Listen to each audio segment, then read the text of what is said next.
I suppose I was overdue for a disaster. Got as far as the first day and completely bungled my stamina management and killed a run. It's alright.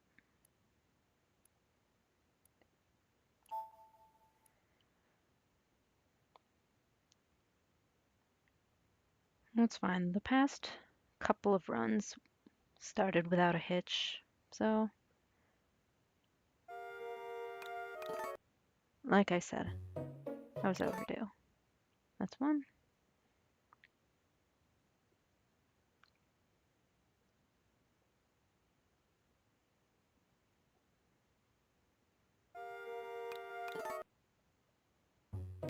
Two. I've got to count out loud and on my fingers to make sure I don't lose track, and sometimes even then I still do.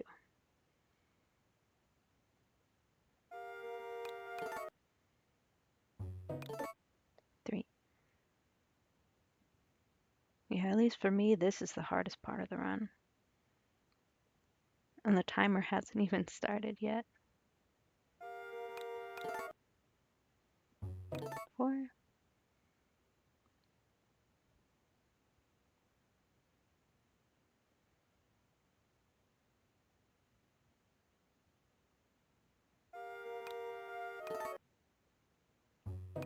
Five.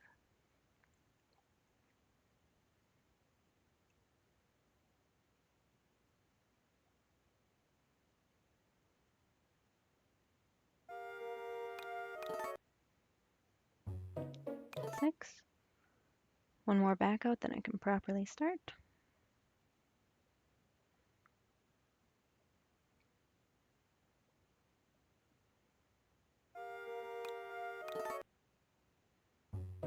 And seven.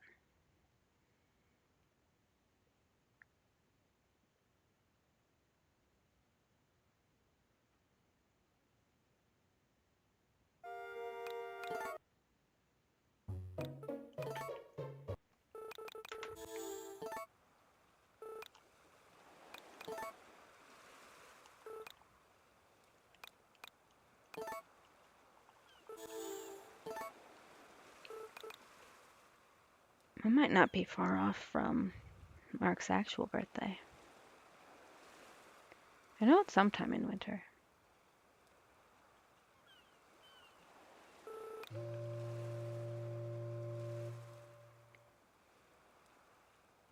If you know the state of the leaderboards right now, you might be wondering why I'm running Chelsea again rather than attempt a marriage candidate without any runs. My reasoning for this is threefold. The first, and probably the most important, is that I've heard from other runners that they want to attempt every candidate that's left so far. And so, in spirit of encouraging more participation, I'm going to stand back and let those other runners get to them first. Let them have a record first. I've already got a handful. And that's not to say I'll never attempt the other candidates. It just means that I'll let them get there first. And they might even do so faster than I could, so maybe they'll hang on to that record.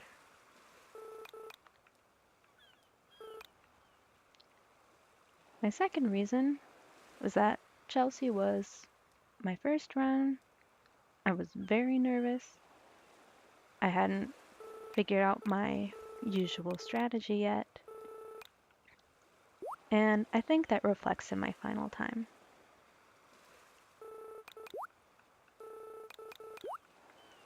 Which leads me to my third point, which is that this is one of the marriage candidates whose runs I did that were over 3 hours long.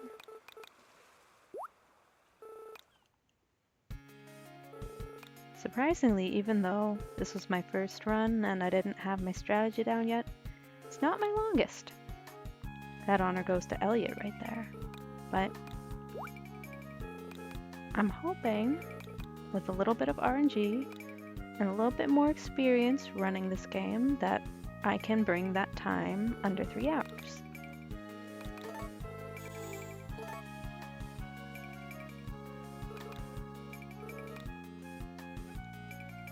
I actually had a dream just a few nights ago that I ran this game and I got sub 3 hours. I think my dream time was at 2:45, although that's ambitious.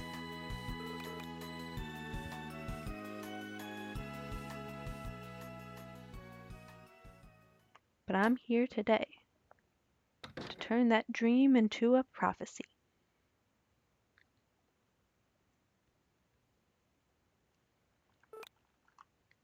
I'm here on this Christmas Eve to give myself the greatest present. Besides, like, world peace and no more world hunger and human rights violations all disappearing. Like, other than that, like, this is up there. Sub 3 hour Chelsea run.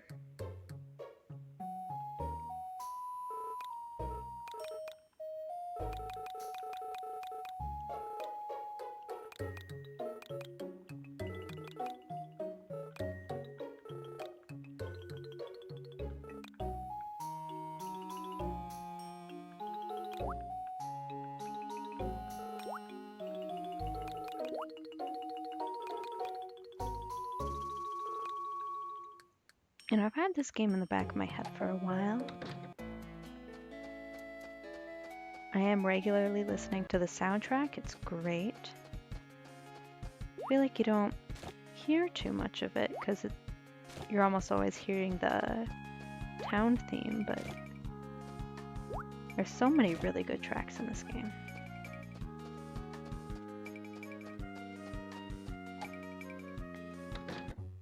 And I've been trying to figure out all the requirements for getting like the ending to this game. And I haven't quite made a breakthrough yet. I know a few things that are required, but I can't fully nail down everything. I know you need to be married, you need to unlock all villagers and sub-villagers, you need to have a child. Age of the child is not important. But that alone is not enough. It has something to do with how many sub-villagers are present on the island, I believe. But I don't know exactly what the requirement is, what the number might be. So I have to look into that more. And then beyond that, I've been trying and not really succeeding to figure out if the horse can be used for getting out of bounds. And like speculating that if we're able to figure out how to do that, it's a tall if right now, but if we do that, what would a potential run look like? How long could it take? I thought of maybe using a walk-through wall code to sort of see like if we can clip out of bounds, like what would a time look like, but I can't even find a walk-through wall code for this game.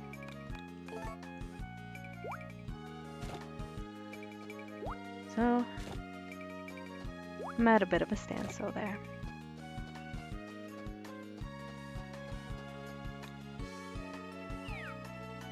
Wow, that's great. I think at this point it doesn't really affect friendship.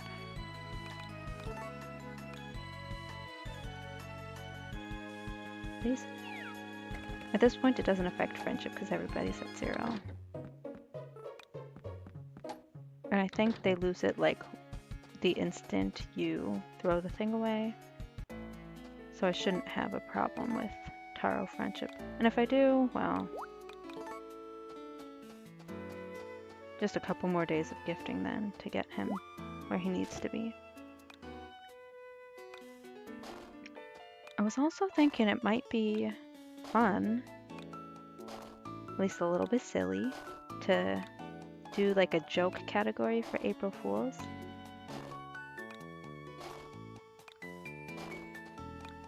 I thought that might be fun.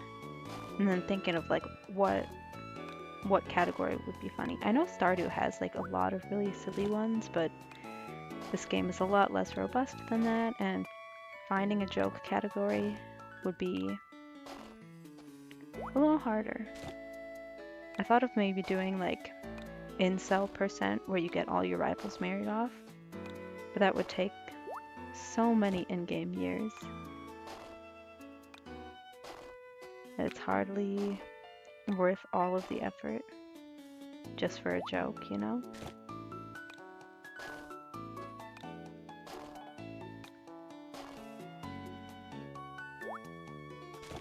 Then I thought of maybe doing like crash percent.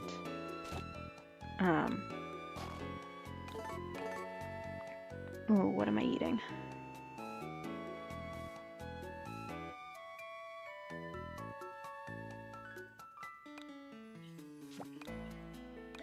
You'd think I'd remember all this by now, but I don't. Anyway, I think crash percent would be like a really quick one. Like you would just get to the point where you can buy a cabinet, and then you can crash the game by trying to throw an item when you have that quantity of 0 that you can get using your cabinet or fridge. I think that would be funny, but not terribly. It's like I've got to think sillier than I'm thinking right now.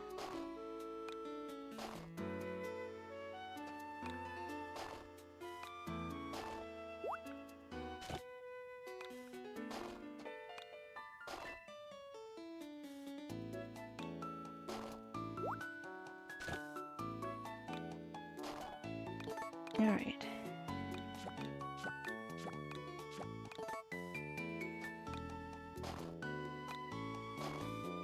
So that's the state of where this game is at. I'm hoping to eventually, I think my first plan would be to figure out what exactly triggers the ending so I can add that category to the speedrun leaderboards. So I think after I get all of the marriage candidates sub 3 hours, there's not going to be much to do. Besides, like, any sort of optimizations I can do to my run. And I'm sure there are some, it's just that I don't really know what they are right now. Ooh, it's going to be tight. Woo!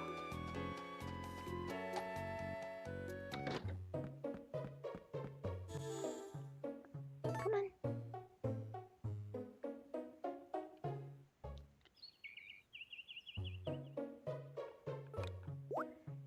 Yeah, I don't know what it is. It hasn't been terribly long. Maybe it has since my last run, but I cannot remember anything. And I was not that rusty for my last run, and I know there was a lot of space there.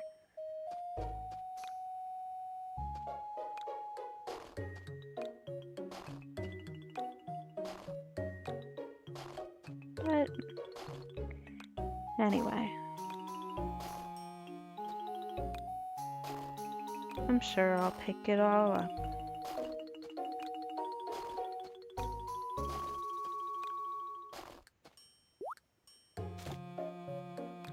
I'm just doing it weird like this so I can keep track of how many times I'm swinging the hoe.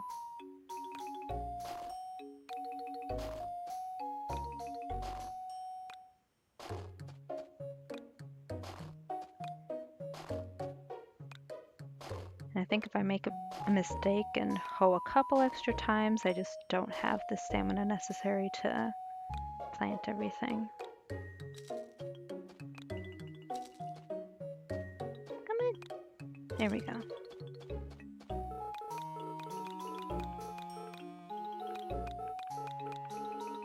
Well,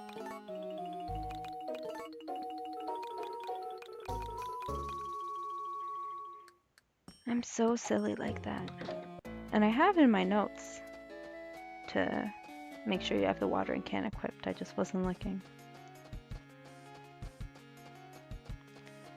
Muffin?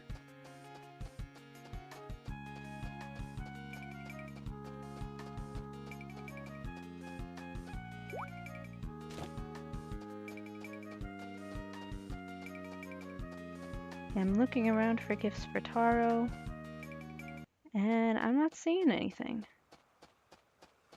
Aha! One.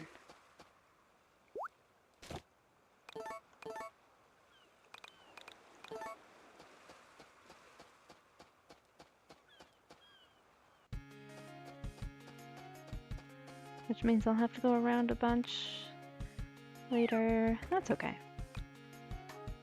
I was gonna do that anyway. You want to gift Taro right away? Because if you ignore him for too long, then he does not accept gifts. And you want him to accept gifts so you can get his affection up a little bit, just until you get the fishing rod.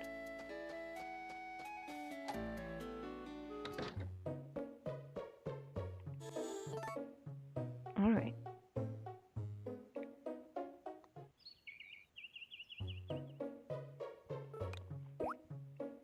Yeah, fishing rod is necessary for marriage because you need to unlock all of the villagers, and some of them are dependent on how many fish you've caught.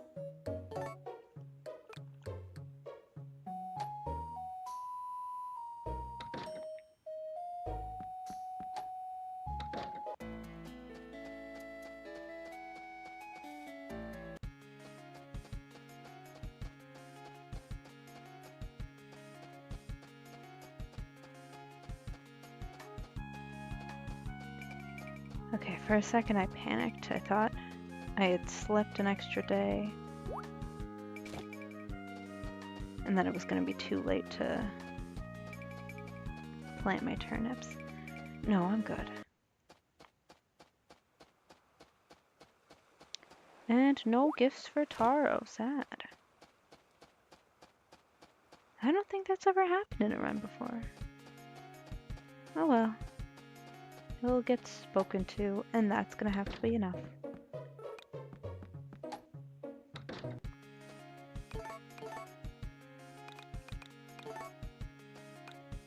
It's really not a big deal. It's like maybe one extra day of gifting, and that'll be fine.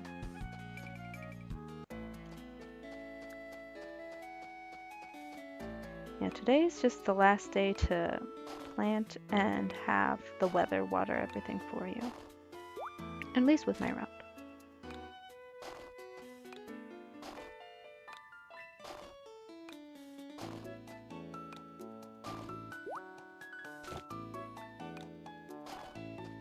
Can we move down here?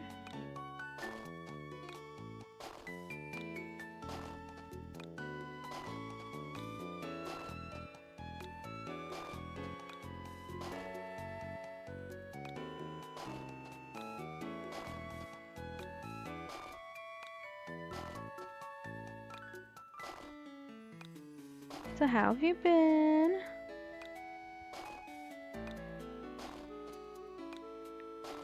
I've been doing all right.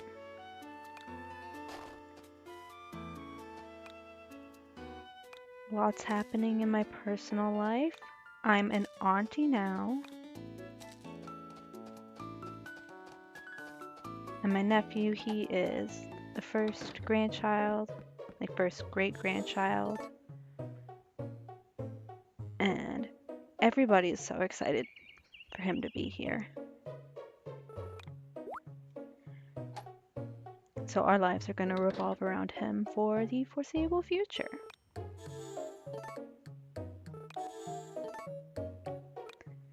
I've been excited. I'm enjoying being an auntie.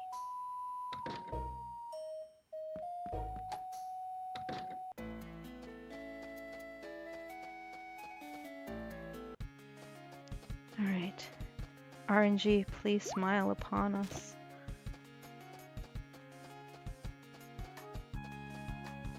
Oh boy.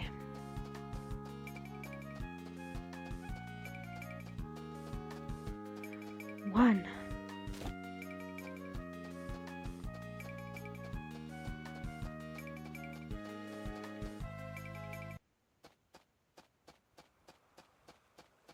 Two.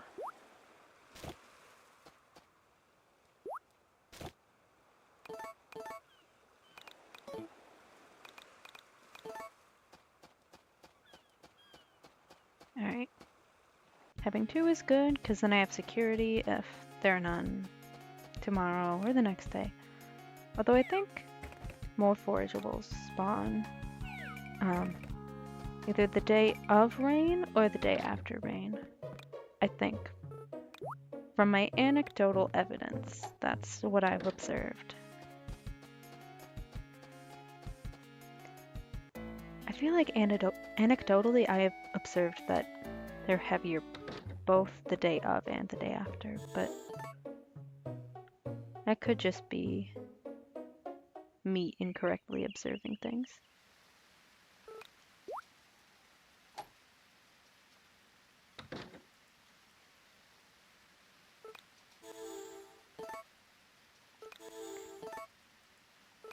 I have no idea actually what the telephone was used for.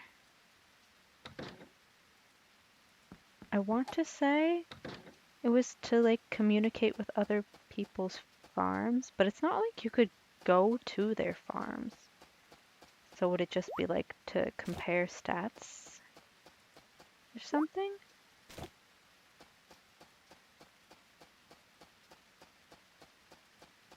I don't know. My sister and I both played this game as a kid, but we played on the same cartridge, so we couldn't really communicate with each other. Although wherever our original cartridge is, that's long gone. This one is new to me. I bought it online. And then my sister has picked up the game a little bit. But she's playing on her modded DSi. I modded it for her. So that's all on her SD card. And then when I play on my personal file, it's not on this, it's actually on a flash card.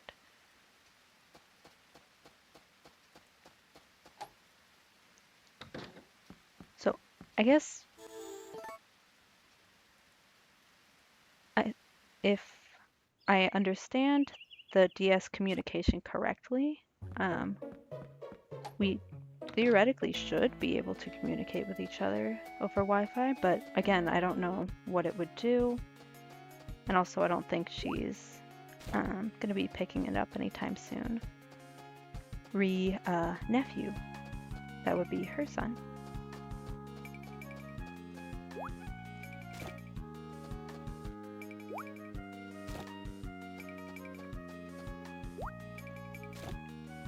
And I will do everything in my power to make sure that little boy turns out to be a gamer.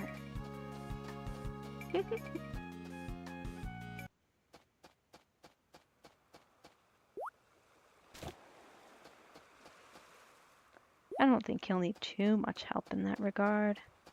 His father plays video games. All he aunts and he uncles, we all play video games.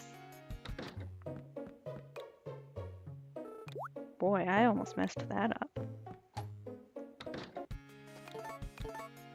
Oof, if I gave him seaweed. Alright, I think realistically we should be good on grasses.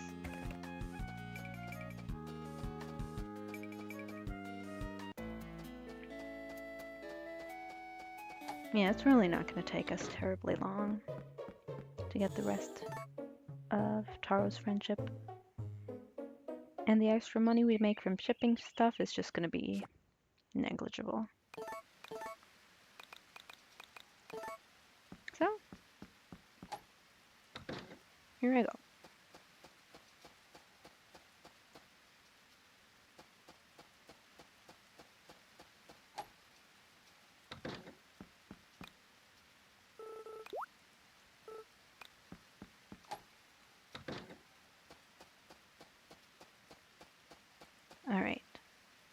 Now tomorrow, our crops are going to be fully grown because of the weather minutes we did.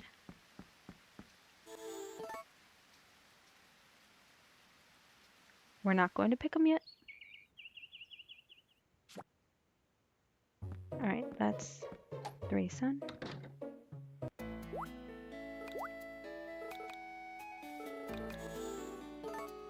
Come on. That's actually kind of strange. I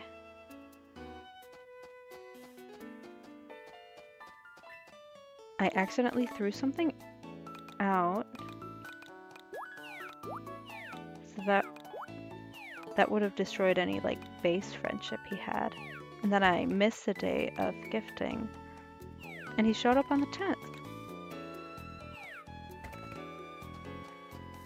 Interesting. Well.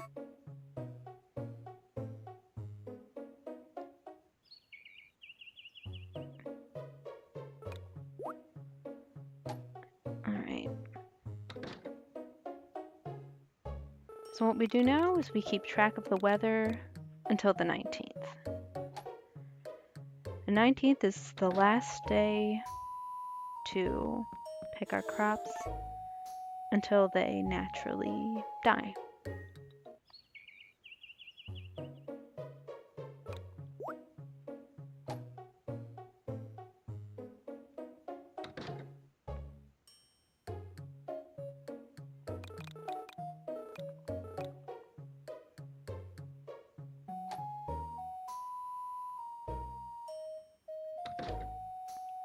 So we need to make sure they don't get 20 sun and 10 water by the 19th.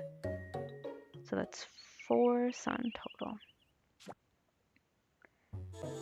At this point, cloudy days are really good for us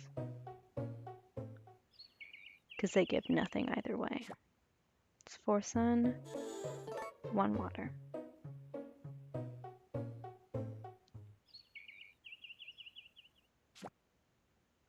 Four sun, 2 water.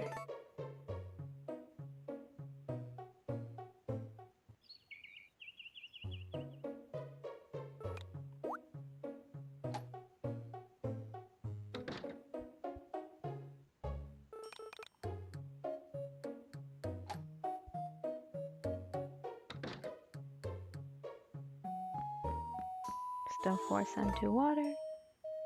And again, I say all this out loud because if I don't, I forget.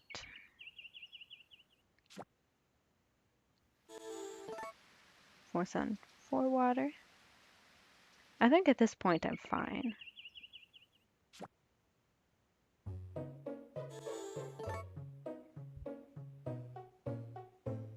Yeah, and the weather is added to the crops at the end of each day, so it doesn't necessarily matter what the weather is on the 19th.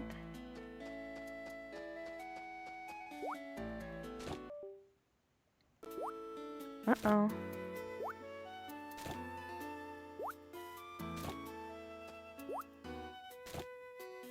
I didn't see what happened. My computer made a noise. Alright, I'm still recording. Timer's still going.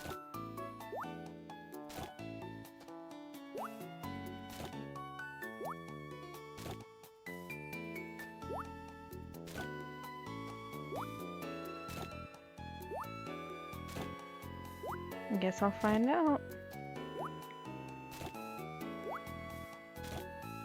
Alright, so as I was going to say, it's crucial, at least to this route, that you don't ship all of your turnips. You have to leave 3 in your rucksack and ship the rest. That will get you a good chunk of money.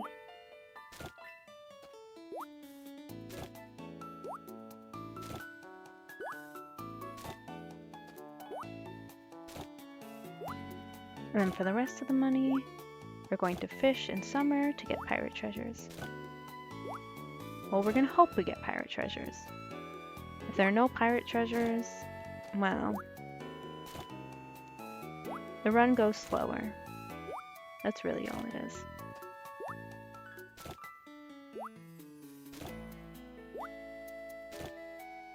And I think if you have a generous forageable spawn the first few days, you could probably get away with planting a few more bags of turnips, and that I think actually farming is a faster means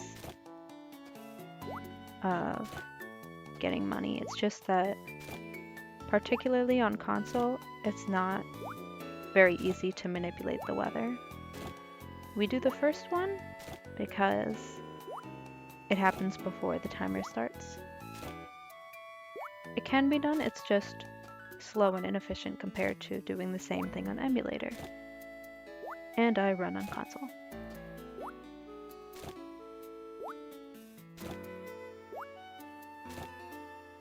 This is another thing that Sunshine Islands fixed. Yeah, it's just really slow to get crops to harvest them in this game. But I don't care.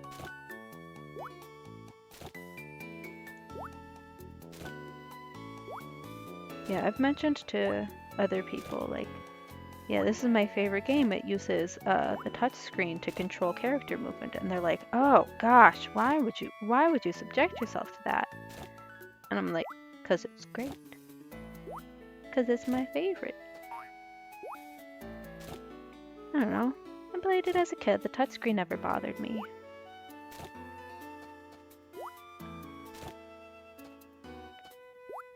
Now, if you ship everything after 5 p.m., you won't get the money until the next day. And that's fine. We don't need the money right away.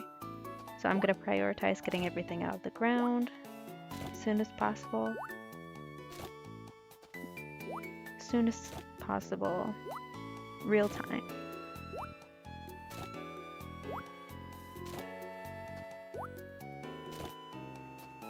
Then after that.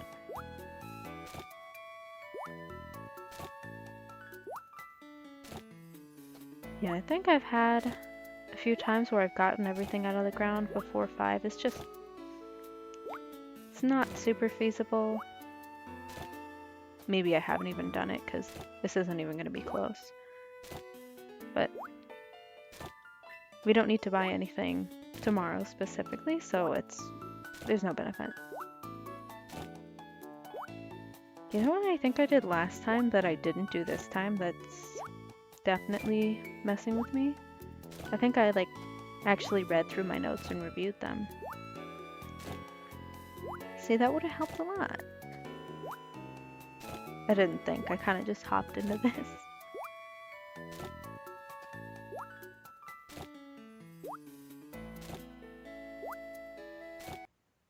I do have my notes posted to speedrun.com for this game. If anyone's interested in running this game, I hope what I've written down will be helpful. Alright. Most important part.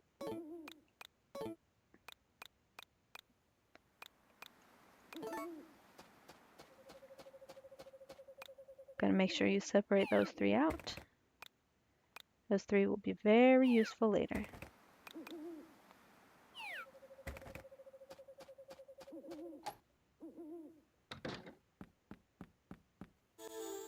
Alright.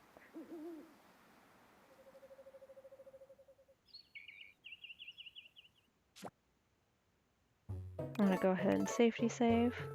Haven't done that all run.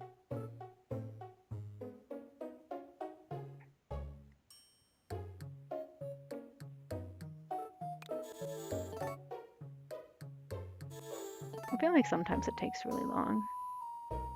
And then sometimes it doesn't. Alright. So now we're just gonna sleep until summer. And then, like I said, fish. Yeah, if you're playing on emulator, I wouldn't know exactly how to do this because I've never done it before, but I think it would actually be faster to get the rest of your money through turnips if you continue manipulating the weather.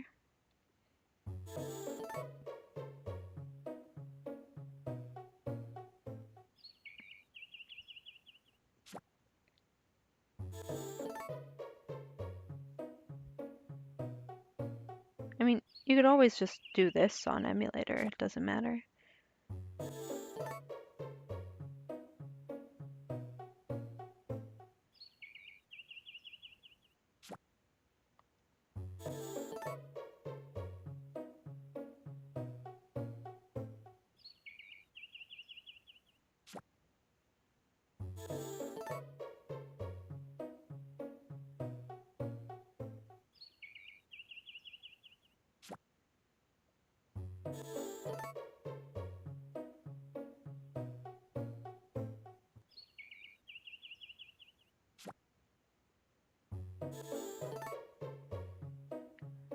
Alright, here we go.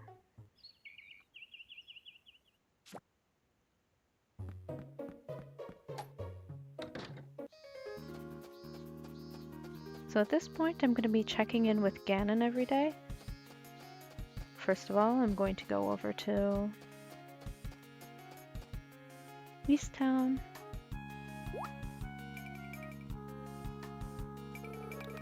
I think in the Japanese, they're not West and East, they're like Town 1 and Town 2. I thought that was funny.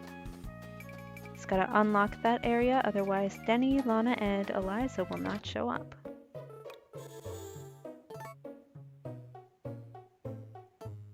Oh, lucky.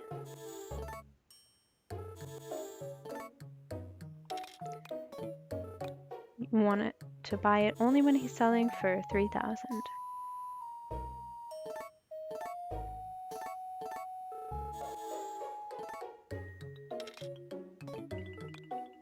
Alright, we almost have enough for the first... Oh no, we do have enough for the first bridge.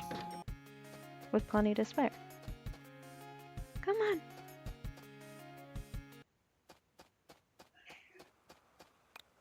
My mom just sneezed. Everybody say bless you.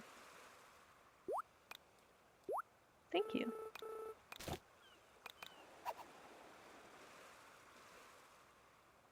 I don't know if the mic caught that. I was using what I thought was a higher quality mic for a while, and then I was running into problems where I just could not get the voice recording to be loud enough. And so I'm using this cheapo headset that I had lying around. I don't think the sound quality is as good. Maybe it is, I don't know. But it's able to get louder, so that's why I'm using it.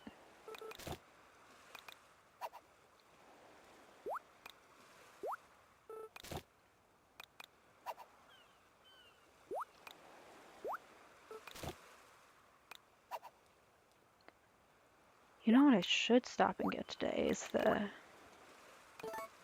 And then immediately became relevant. I should get the backpack.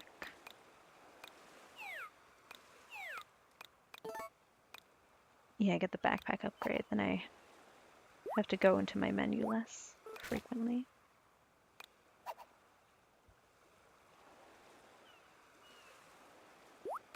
Alright, from here, fish till we can afford the first 2 bridges. And I was saying earlier, the price of the tools in Ganon's shop are variable. The price is correlated to how many wonderful slots it has, and the maximum number of slots in your first tier is 3. So that's why we want, that's why we want to buy the hammer for 3,000. And there is no fishing skill or anything in this game. So hypothetically, I could pull up a pirate treasure today. I could also pull it tomorrow, some other day. It might never happen. It's complete RNG.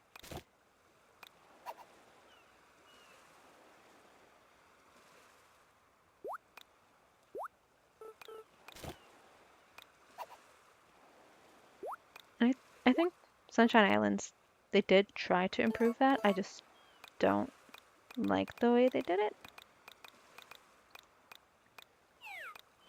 I don't know. I like the chance of being able to fish up something really good day one.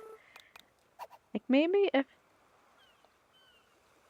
they made it so like there is a like tiny chance, but it's not very likely. It's more likely as you gain fishing experience. And that would be cooler.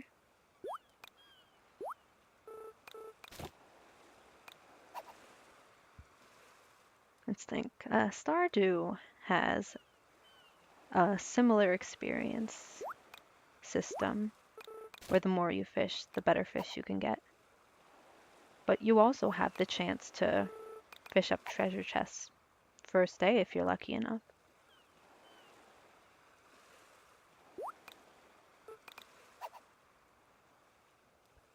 I don't know. I'm just speculating on how it can be better. And there's just no way to improve your fishing odds. In this game, it's just all the same from the start. There's no way to upgrade your rod. You can't put wonderfuls in it. Nothing.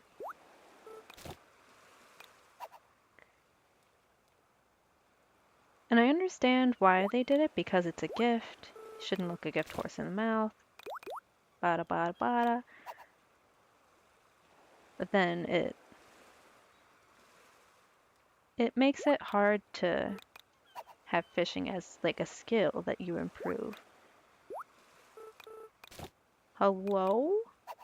Giant tuna.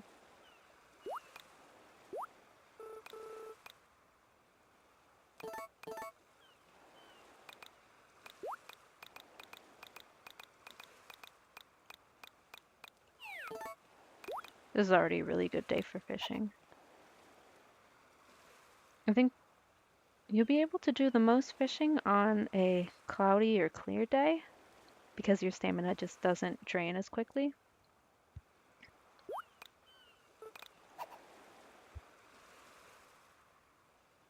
But it also means your fullness will drain a little faster because you're going to be out for longer. It's kind of a balance in that way. And of course, as time goes on, there are going to be more forageables that spawn. You can eat them and replenish your fullness. Eventually, you reach a point in the game where fullness is no longer an issue. But we'll get there when we get there.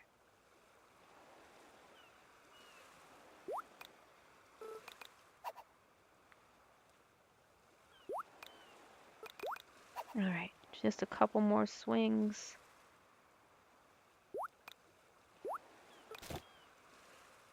One more. One more, then I'll go. Okay.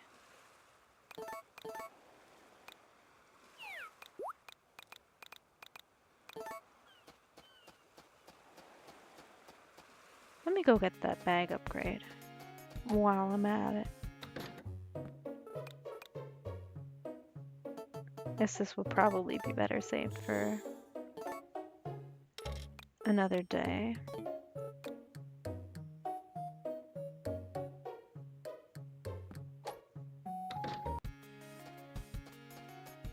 Well, a day where I would have to go in there anyway is what I mean, but well, what's done is done. And it's gonna save me anyway, because I'm gonna be going into my rucksack less frequently. Come on.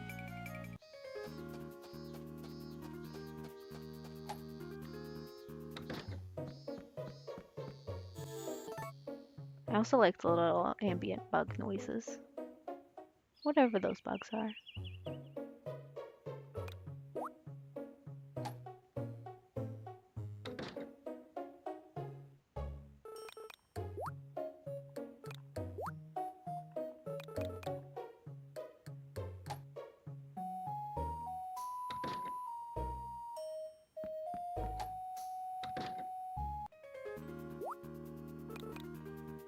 Alright.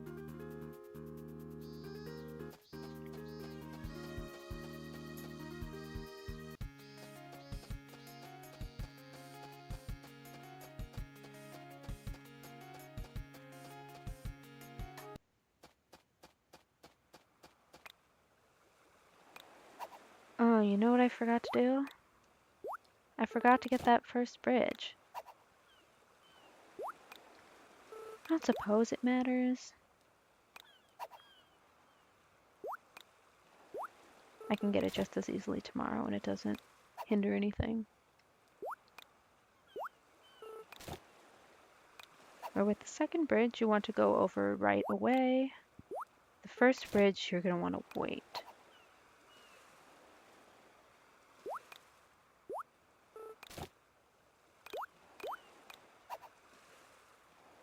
I also try to switch up which equip slot it's in, just so that my buttons wear out a little more evenly.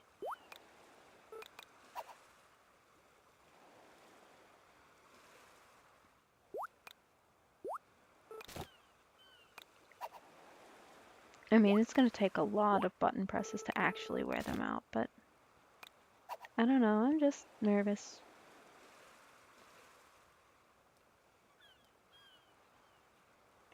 You know, everything physical will degrade with time, but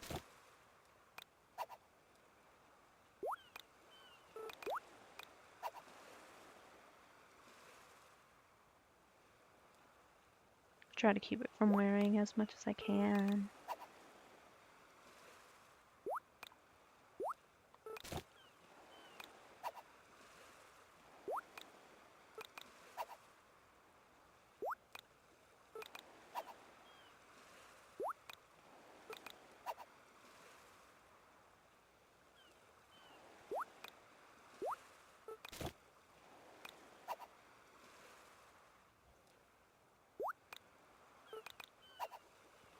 And this part of the run is pretty much all just RNG, how much money you get from fishing.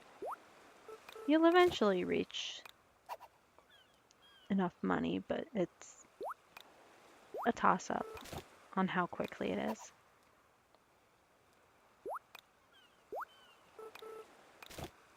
It might be nice somewhere down the line for a route to be mapped out that works well on console that doesn't involve fishing for everything. It would take a lot of the RNG guesswork out of it. But as for now, this works. So that's what I got.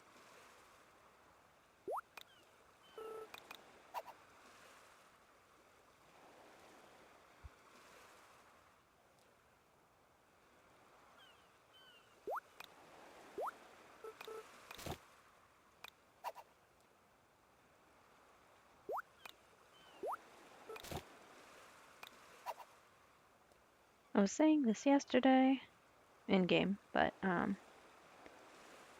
yeah, when it's clear or cloudy, you use less stamina for each swing of the tool. And then when it's super sunny or raining, then you lose a little bit more. So, man.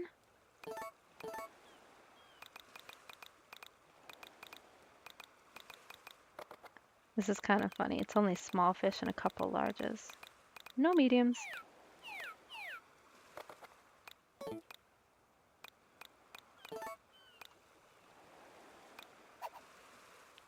And the large ones have been like really big too.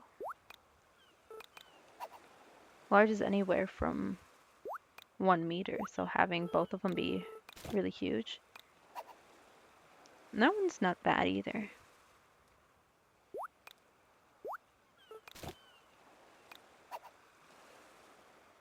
I mean, at this point, it's just funny.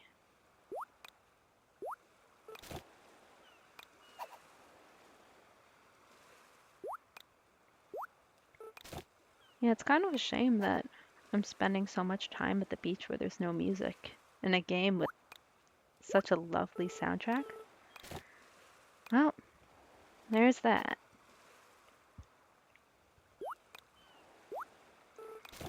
Which is why, if you're watching this and you don't know the soundtrack, I encourage you to look it up.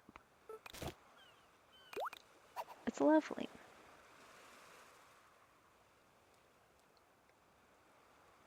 I have heard the Sunshine Island soundtrack.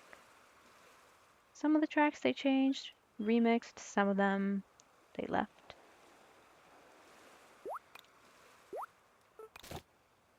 Um, I don't think I actually like the Sunshine Islands soundtrack. And again, I know that's nostalgia, complete bias, but for most of the tracks I prefer this game. Although I'll say, the town theme in Sunshine Islands I really like. And that might just be because I've heard this one so much that any change from it is interesting, it's new. So my mind thinks it's something fresh.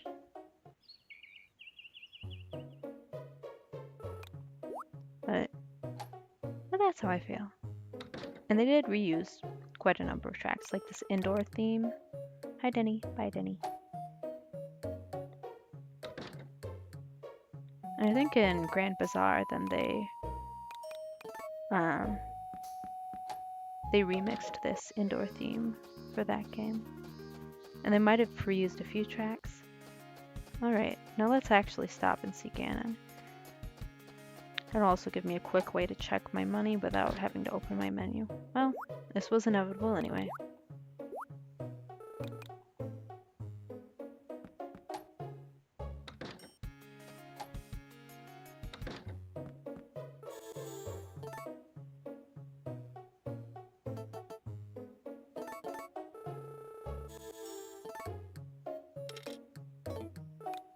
Alright.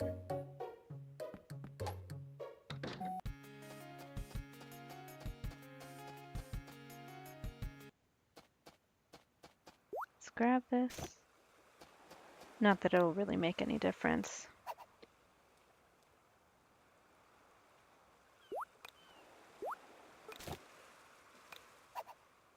I will be out a lot less. I won't be out as long. That's what I'm trying to say. Because it's sunny.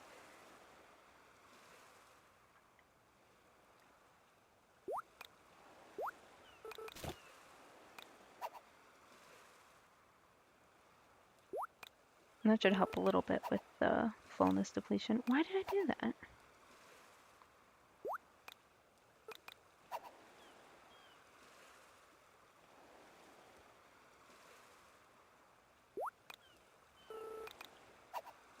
I think I started mentioning this and then I didn't finish elaborating. You want to go over through the second bridge as soon as you build it, but not the first. Because once you go over to the first bridge, over to the meadow, then you start unlocking festivals. And the day before each festival, there's a little cutscene where someone introduces the festival to you, and that takes up time. So you want to put that off as long as possible.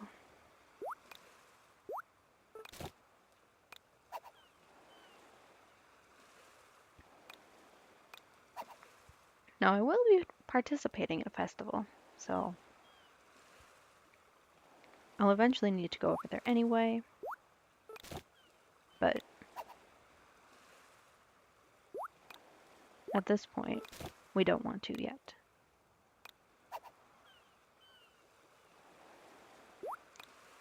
There's no similar reason not to go over to the forest though, so once I build the second bridge, I'll head over there.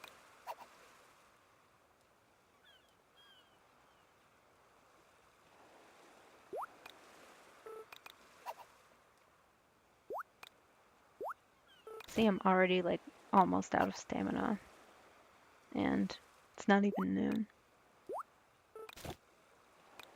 I'm getting nothing today. Sheesh.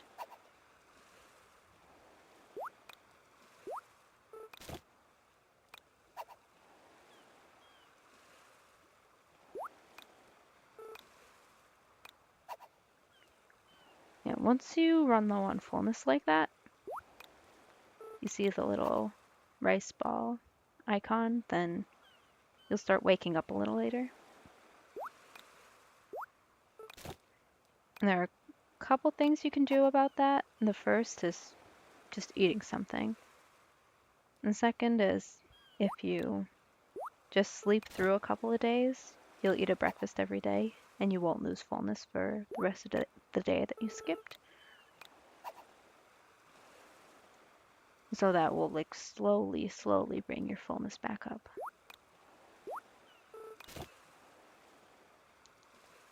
All right, here we go.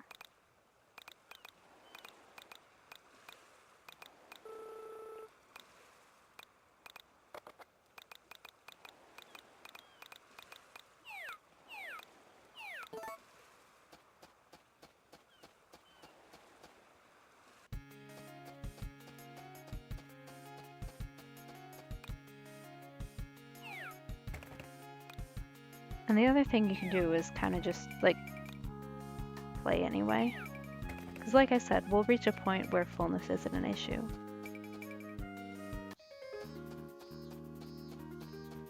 So if I wake up a couple days at 8 instead of 6, it really doesn't affect me long term.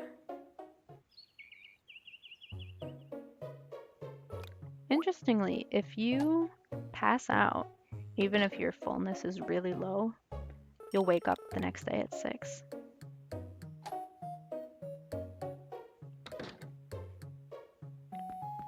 I wonder if that was changed for Sunshine Islands.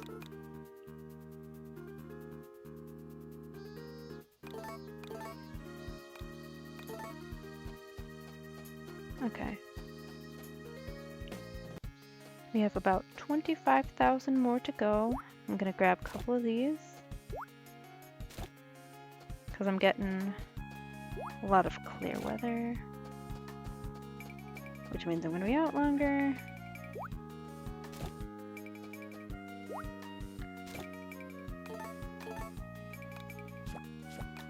Just gotta be careful not to eat those 3 turnips.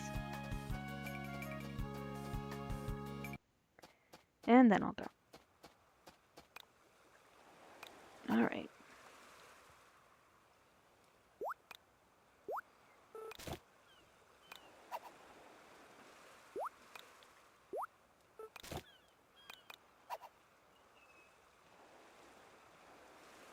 And the pirate treasure will account for like, I want to say 15,000.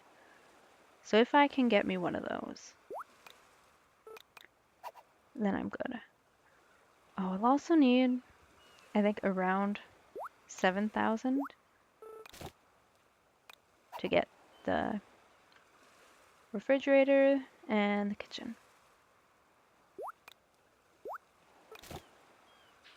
Might be closer to 6,000, but 7,000 puts us comfortably above.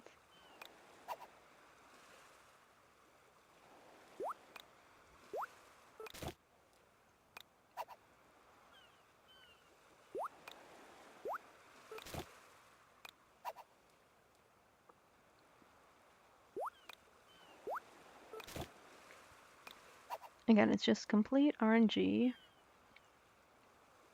whether or not a pirate treasure happens. I had a long stretch where I would get one, at least one every run, and then I went several runs with absolutely nothing. So I'm hoping that I find one, but I'll make do if I don't.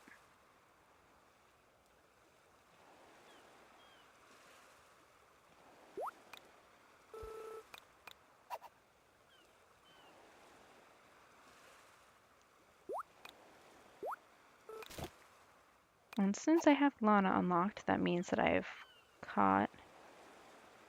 Well, no, I can't say that for sure. Because Denny and Lana will come when you catch 50 and 70 fish respectively, but any junk you catch will count. As for... I don't know why I'm like this. As for sub-villagers, you need 100 fish in certain locations or certain times. and junk does not count.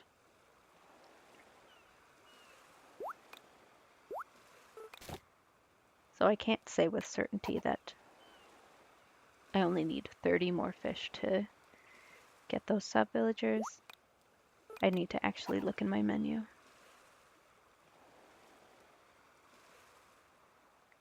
And I don't really see the need to look in my menu immediately. I mean, if I don't get any pirate treasures, I'm pretty much guaranteed to get what I need, quantity-wise.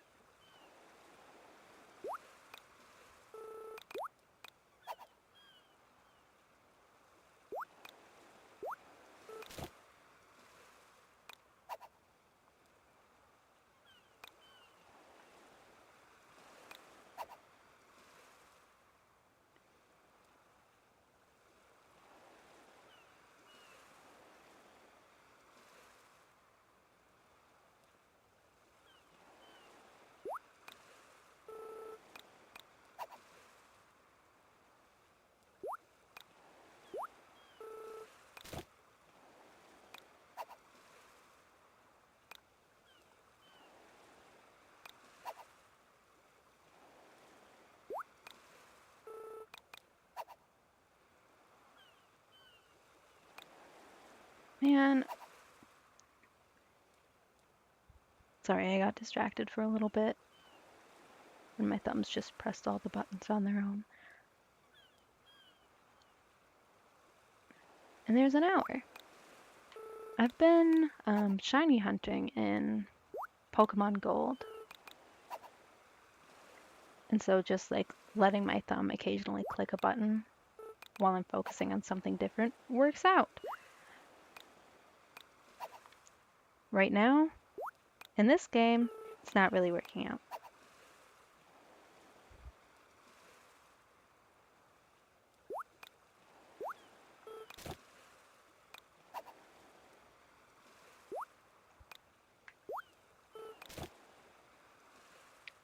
I'm gonna go ahead and call that for the day.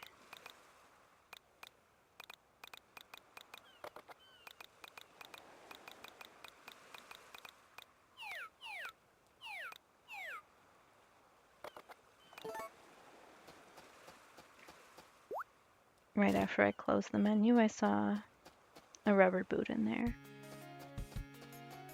Nothing I can do about that now.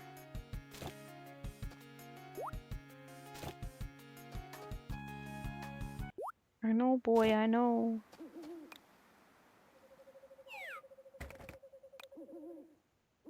What was I saying before? Yeah, if I don't get pirate treasures, I'll pretty much guarantee that I will have the right number of fish by the time I have the funds that I need.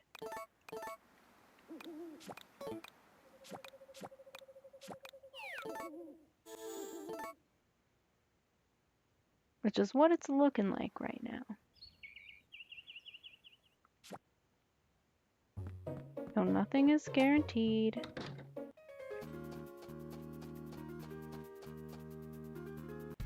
We could still hit big money, you guys. Most Island of Happiness fishers stop right before they get their pirate treasure. What up?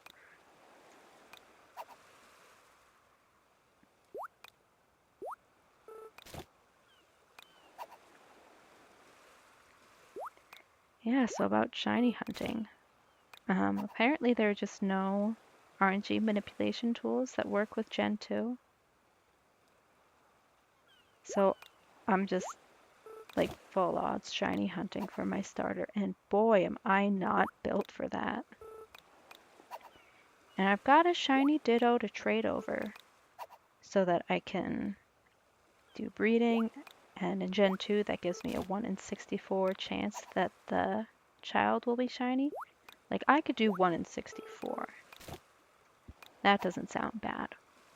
But it would feel really, really bad breeding my starter to try and get a shiny one. Just like in my heart. And so I'm full odds shiny hunting for for the starter because I'm pure of heart like that. And man, do I not enjoy it. I love RNG manipulation for things like shinies. It's like shiny hunting, but I'm done in a day or two.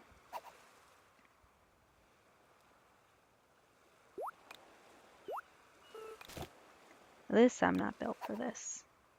Full odds, Gen 2, 8,192.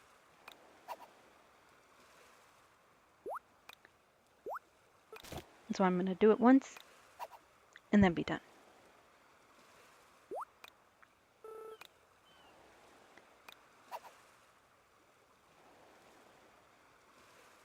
I'm also really glad to have gotten my hands on a Gen 2 cartridge. I've mentioned before that I'm studying Japanese. My dad went to Japan somewhat recently, and I asked him to look for Pokemon games at a thrift store if he happens to go. And he had some free time, so he went. Yay! And he found me Pokemon Gold. He also found me Pokemon Black and White. So I've been playing through Pokemon White. And so that's some nice reading practice for Japanese. And Gen 5 Shiny RNG. Way easier, way easier. And by easier, I mean it's actually possible to manipulate.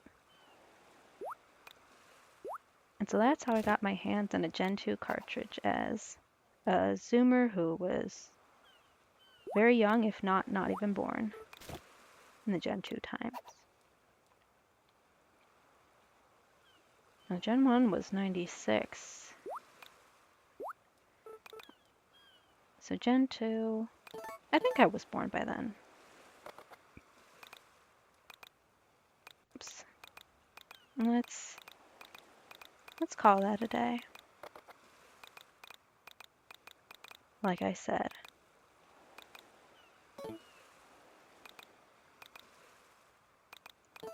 Like I said, most fishers stop before they get their pirate treasure.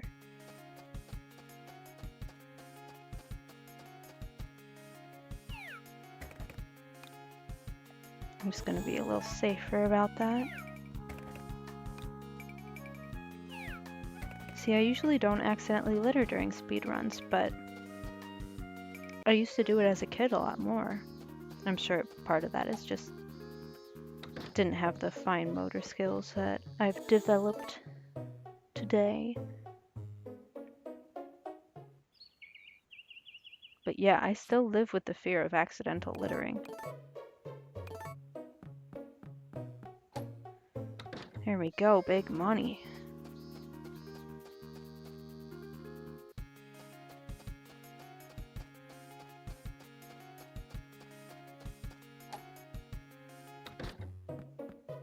And I thought, no, I'm just wrong. I thought he was closed on Saturdays, but that's Mirabelle.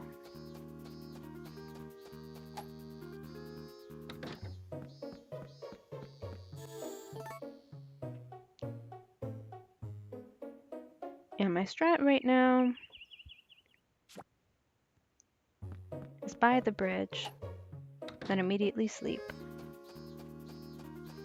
And then on the day the bridge becomes unlocked, as in Ganon finishes, then I do a little extra fishing for a little extra money.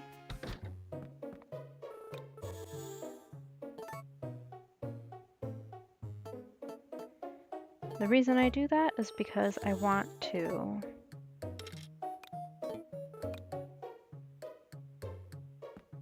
maybe I could finish the sentence when I start it.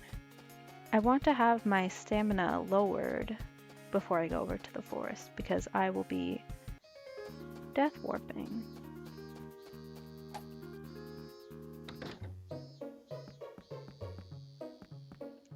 It doesn't matter. Go ahead.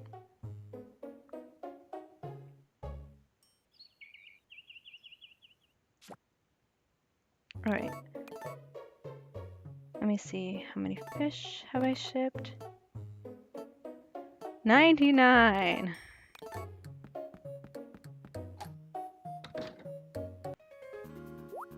Which means I do need to fish at least once more.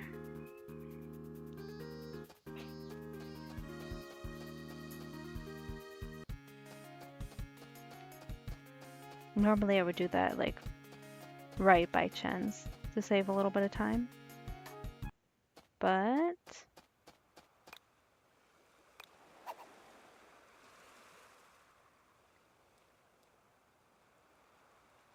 I'm gonna need to do it here because of the way I've mapped things out. I'm working on getting sub-villagers for 100 fish caught in the ocean and in the summertime.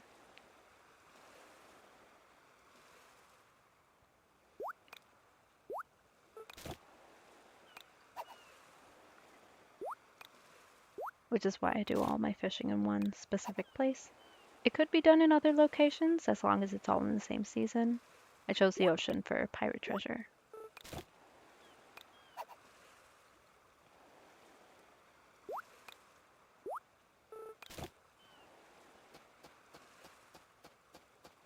I mean, at this point, it's gonna be just faster to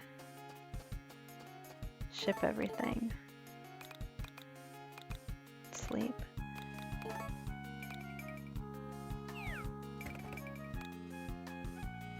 Will it?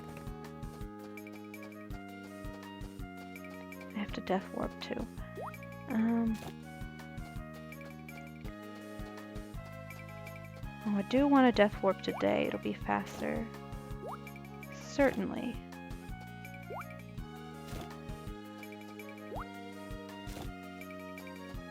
Well, I'm gonna need to sleep a lot anyway. Let's just do this. Make sure I have everything.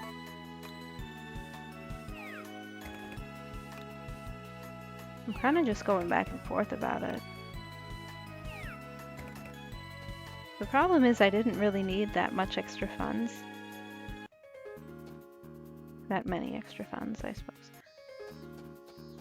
So now I'm indecisive as to how to go about it. Alright.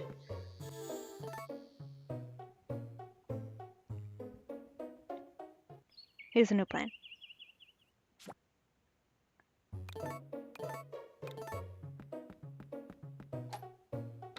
We go. It's a sunny day, so we'll be able to death warp real fast.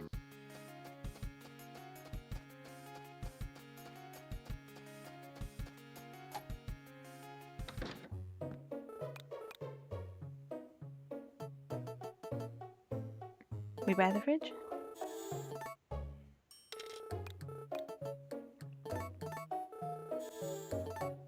We by the kitchen?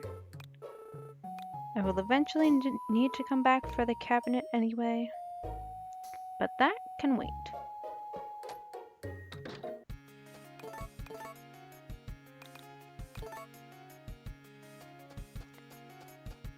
And now we head over.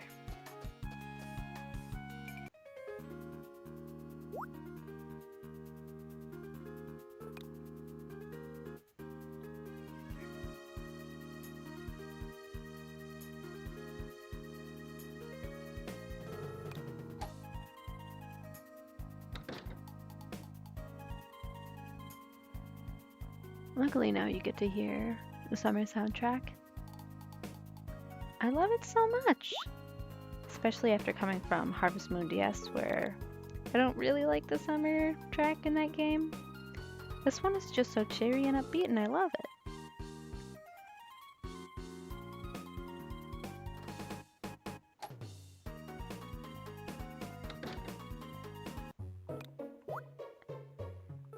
So I'm glad to at least give you a little taste of it here.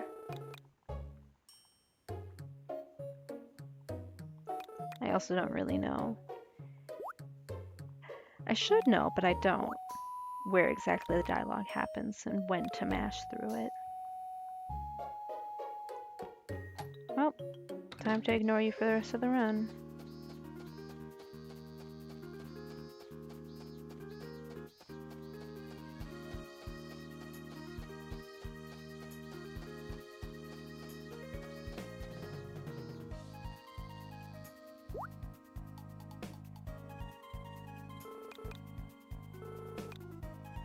Alright. Even though we have a full stamina bar, I think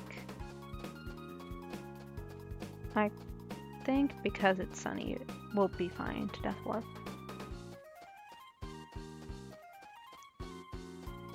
I should do myself a favor one of these days and actually time it.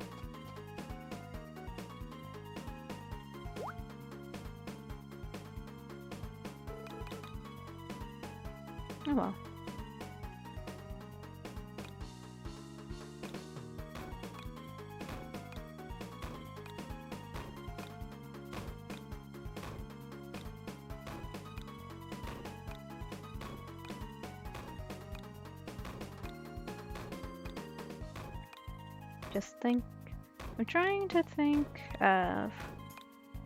I'm trying to imagine like going back in my head to see if this is faster. Blech.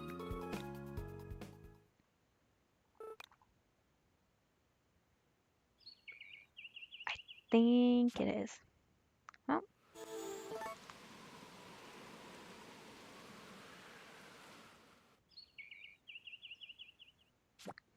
Two in a row. It's not likely, but it happens.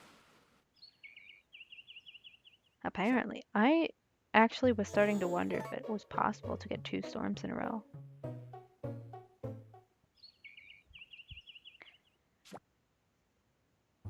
And I'm not going to bother to save right now because I am inevitably going to save on the 30th.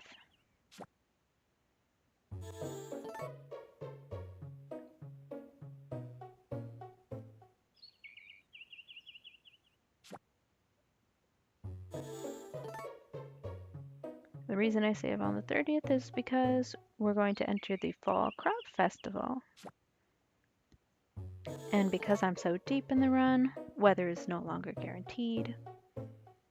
So I have to save and work with at least the first week of what I'm given.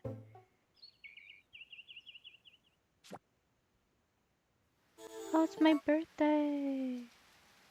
It's raining on my birthday.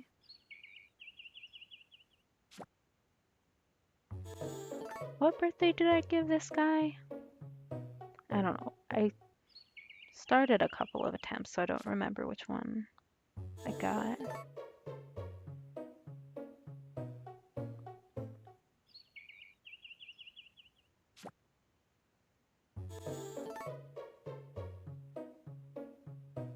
So yeah, the weather system in this game, as you may have picked up from everything that I've done here, quite complicated.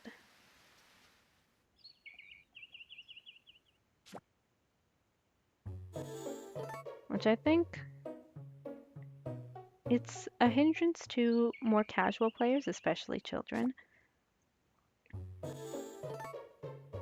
But if you know what you're doing, you can manipulate it pretty well.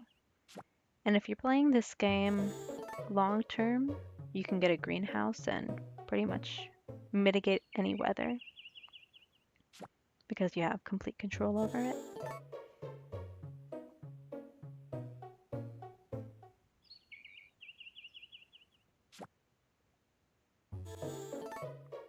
So yeah, I'm just gonna worry a little bit about the weather while I work out my eggplant. In order to win the crop festival, your crop needs to be A rank or higher.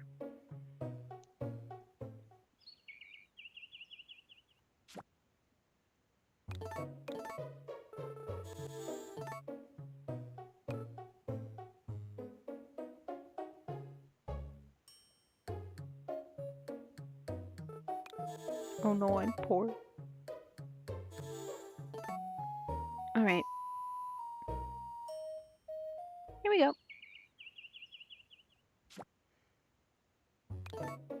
No, I'll get in there eventually.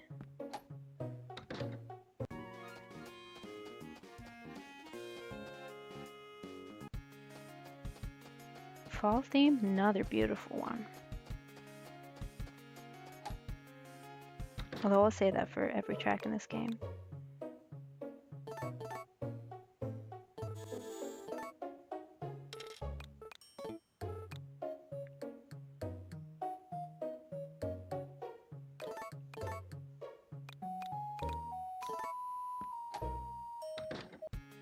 Alright, here's what we do.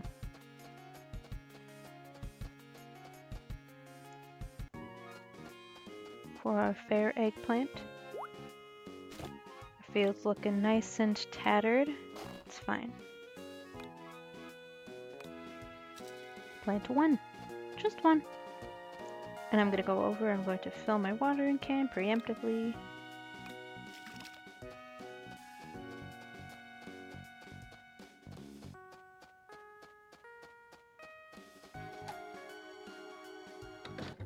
Alright.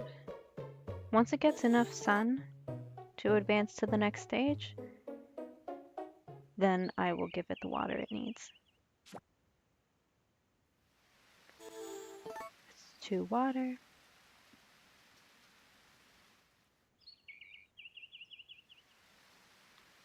And that's 4 water, so I actually won't need to water it for this first stage.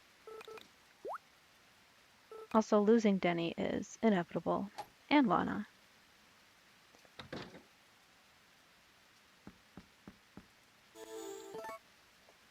Unless you're trying to marry one of them, then it really doesn't matter, as long as they've been unlocked.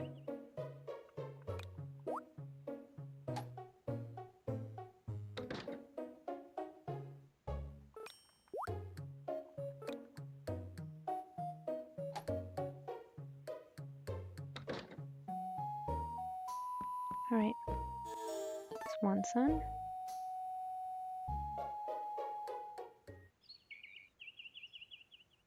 2 sun.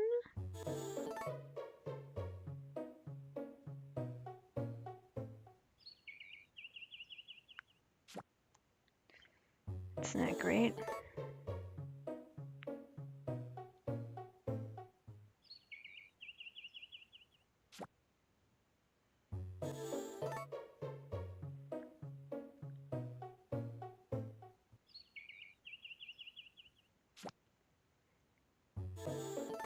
And that should be enough to get it to the next stage. I'm just gonna go check in on it. There we go. And Cloudy gives us nothing.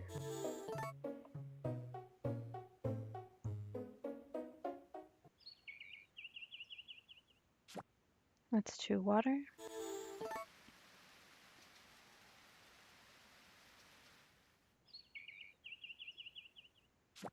Oh boy.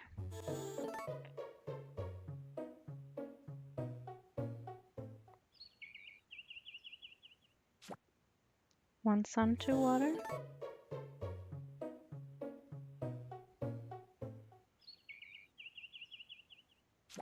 Four sun, 2 water.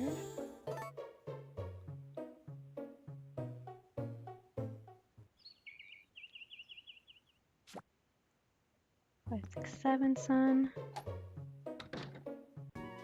It's 2 water received. 3, 4.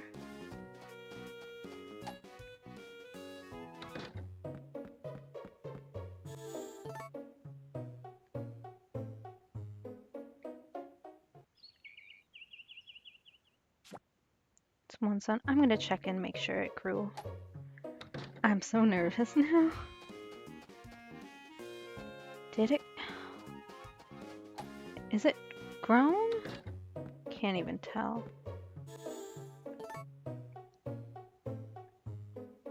It's 1 sun. 2 sun.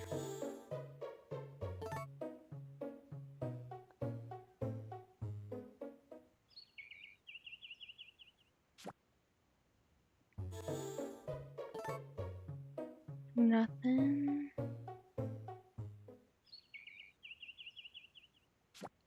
3 sun.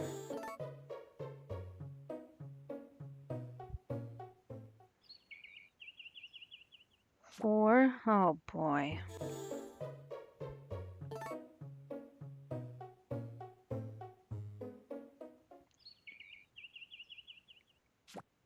5. This is not going well.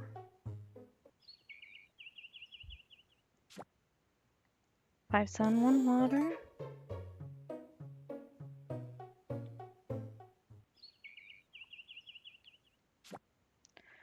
Well, that's all the water it needs.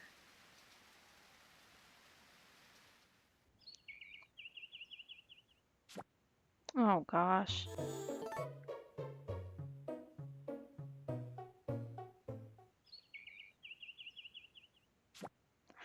Oh. All right. Good grief. Okay. This is why I saved.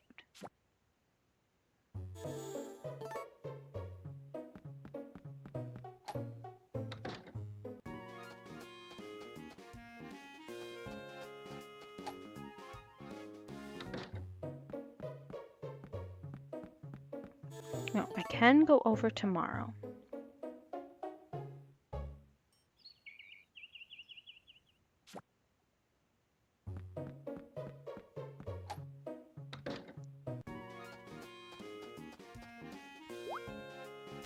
All right. If this is B quality. Oh my gosh.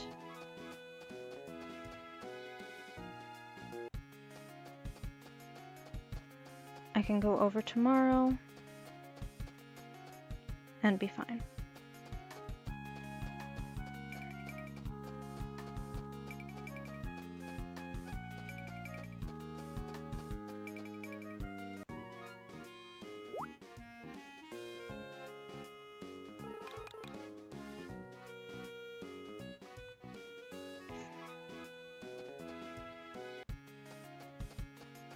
You know what? I'm early enough in the run. I don't feel confident that it's going to stay. I've never had to do that before. I think even if it's in the fridge, it might lose half a dot of quality. That's why I saved there.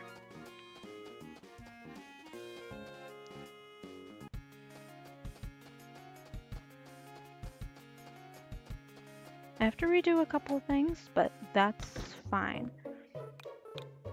I feel like I'm generally ahead of where I normally am. Should have put that in a quit slot. That's fine.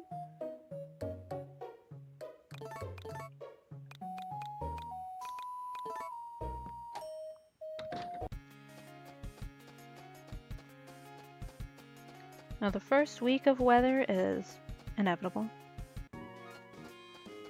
Which makes me feel like I should wait a day.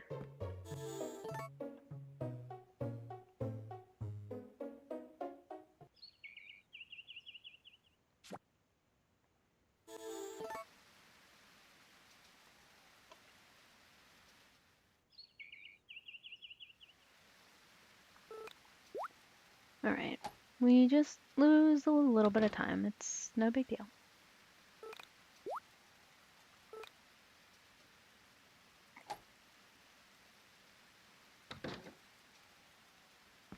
Oh boy.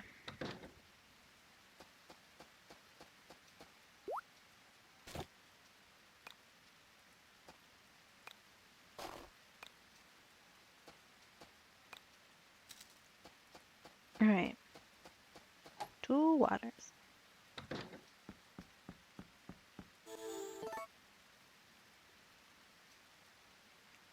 I didn't want to save before picking because I didn't know if it was going to be A or B.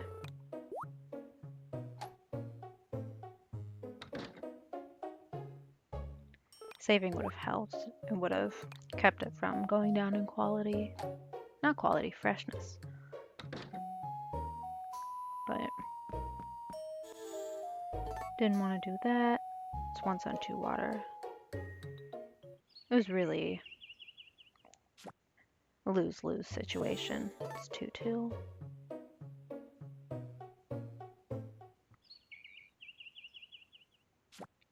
Two, 3.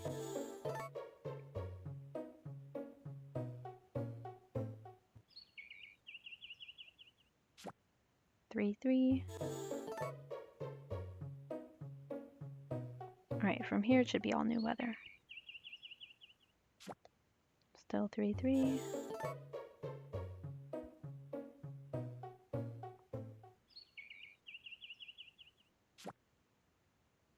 4-3. I don't think I'm doing much better.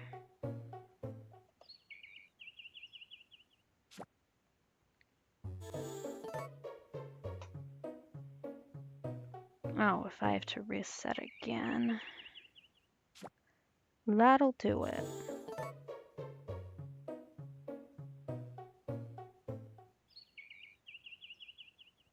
Alright.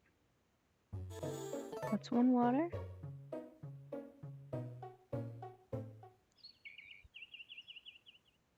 One sun, 1 water.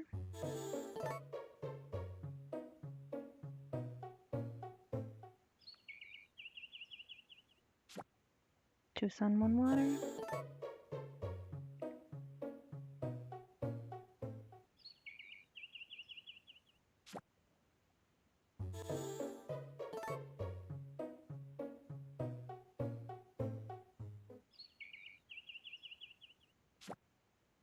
Still same.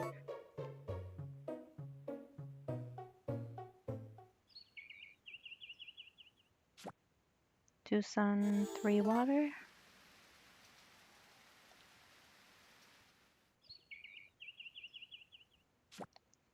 Three sun, 3 water. Come on, just give me a sunny day. Give me a sunny day. 4.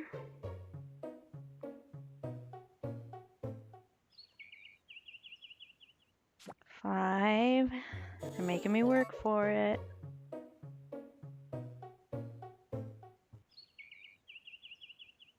Oh, come on.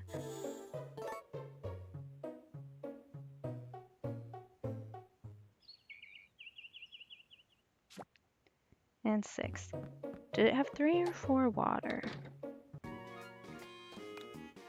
I'm going to water it anyway. Oh.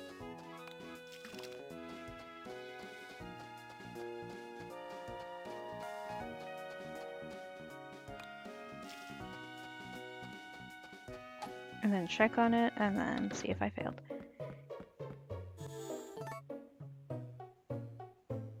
I will give it one more chance after this. Alright, make sure that hit the next stage. Yes. 3 sun.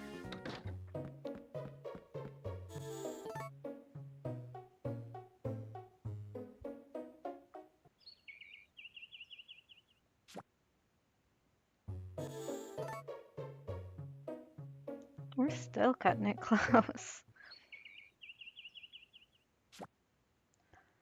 Oh, gosh.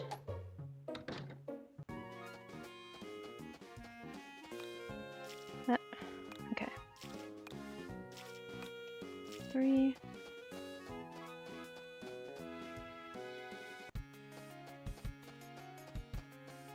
It should be safe now.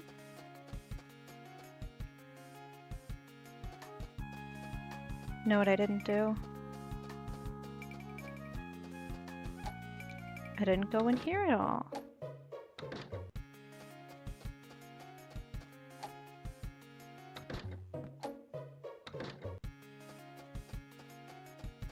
I mean, usually I'm doing that like halfway through the month. Now I go over here.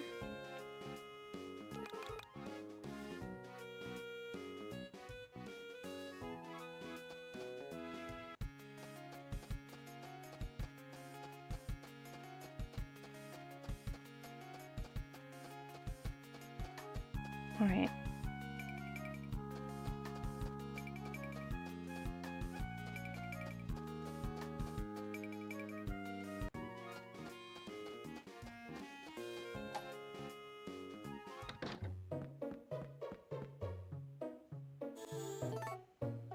Okay, I don't need to worry about the maxima because there's no way to hit that in just a couple days.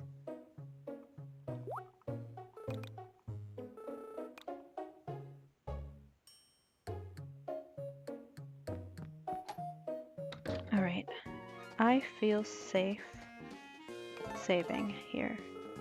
And if it's B quality, then, well, we were earlier than last time, so I think it's fine. Let's see. Alright, barely.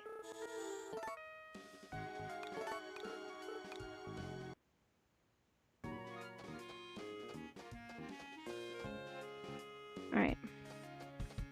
Will the cafe and diner be upgraded now?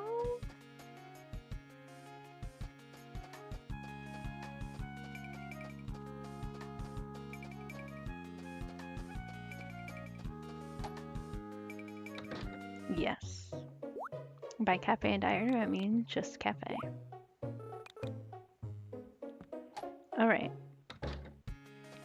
Here's where we use those 3 turnips. And because I have my A quality turnip, and by A turnip I mean eggplant, I am safe to save. Again. I don't mind doing a little extra saving if it means I'm safer.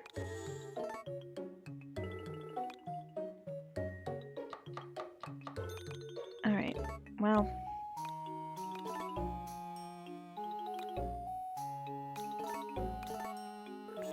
That's why we gotta save before we do that.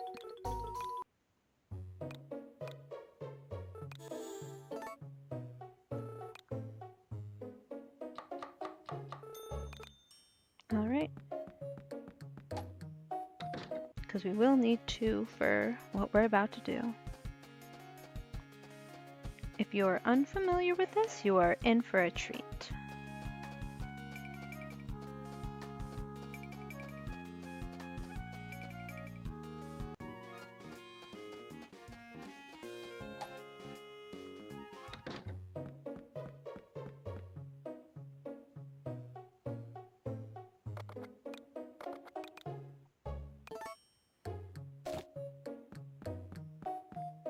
Alright. Here we go. By cooking in this particular way, I can do that.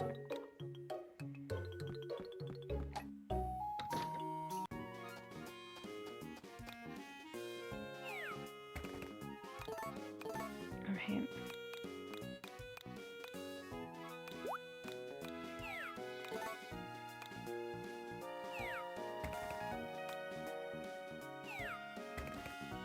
I like to ship a little bit extra just to give me some wiggle room.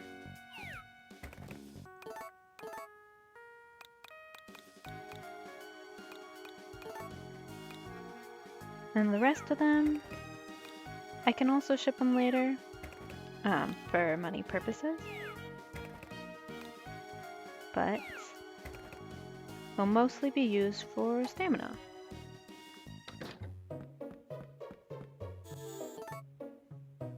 Alright.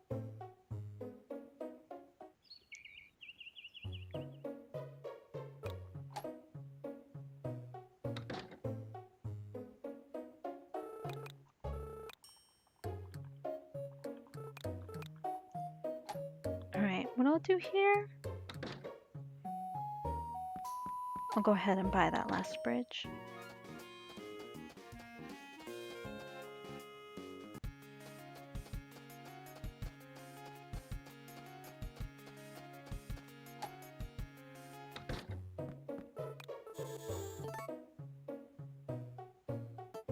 At some point in time, I'll need to upgrade my house as well.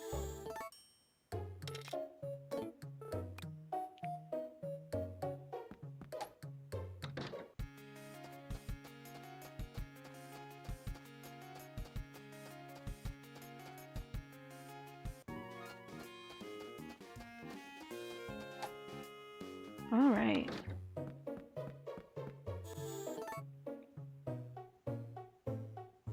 I just want to do that so that I can go over and meet Shay and Wada today.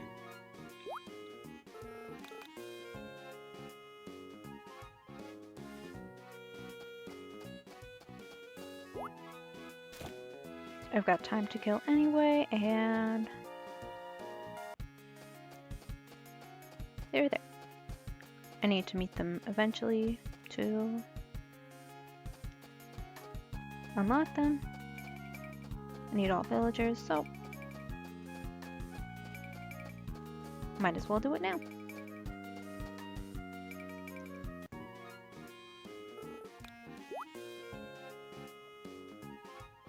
Also gets me a few extra sub-villagers.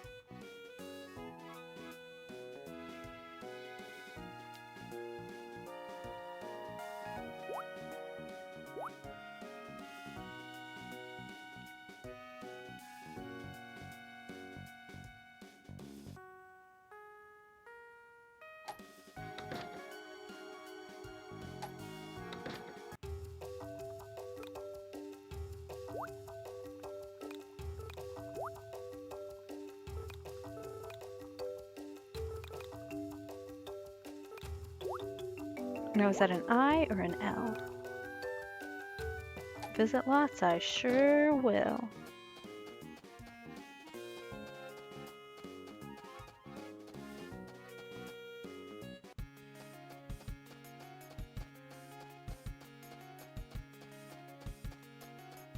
Alright, so what I'm gonna do from here, I'll save right by the shipping bin.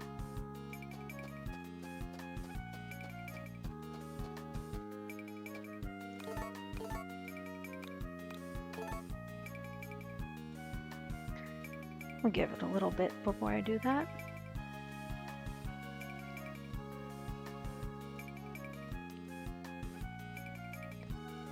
What I'm going to do here is manipulate my farm degree. The color of wonderful you get at the festival is dependent on your farm degree. So I have a little bit of a manip set up. I can't see my farm degree, so I won't know until I actually attempt the festival which one I'll get. So it's really just save and reload until you get the one you want.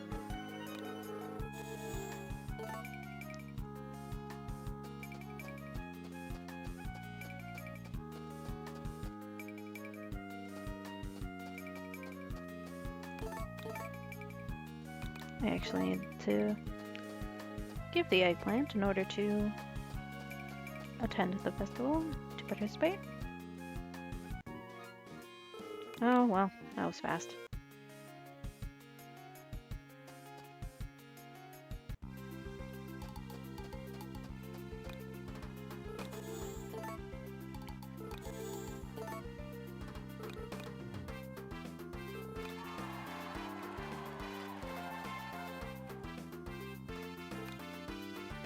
Alright, if we're lucky, we'll get the indigo one right here, but it's not very lucky. It's like a 1 in 10 chance that you end up with an indigo. It's a lot easier to control in Island of Happiness compared to Sunshine Islands.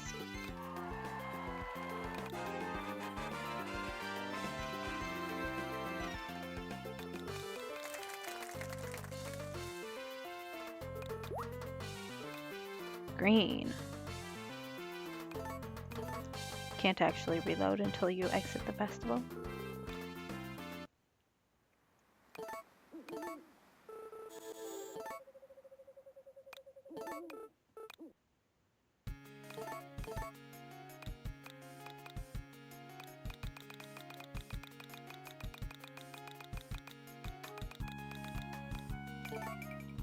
Alright.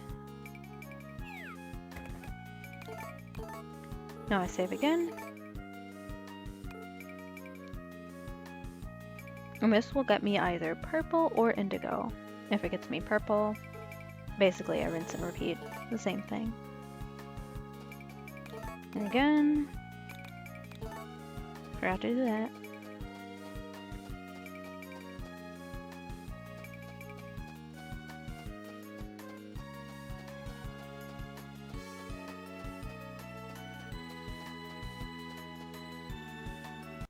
There.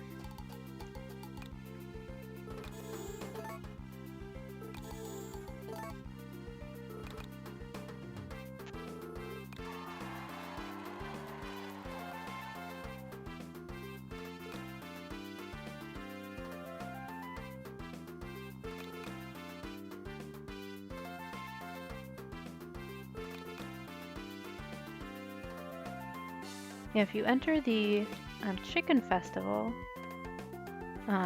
one of the contestants is Potpourri, but she's named Carly. I don't know why they didn't just name her Potpourri. Because Potpourri is a character who shows up. And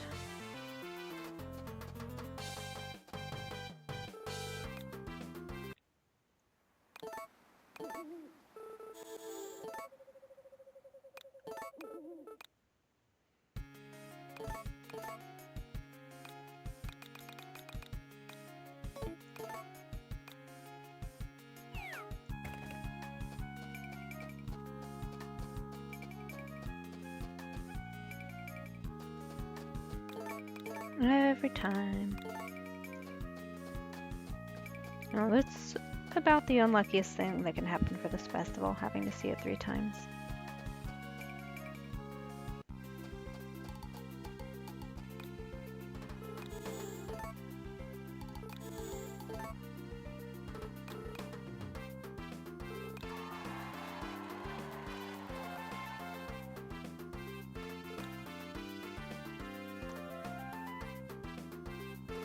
But this should inevitably get us an indigo wonderful.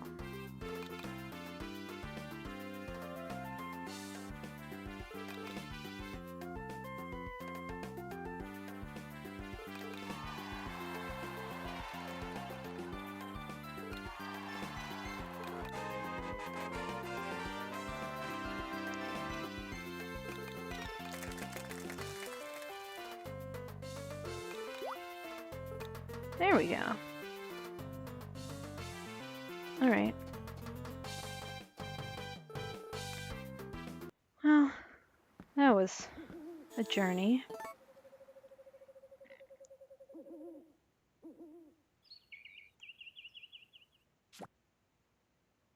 Alright.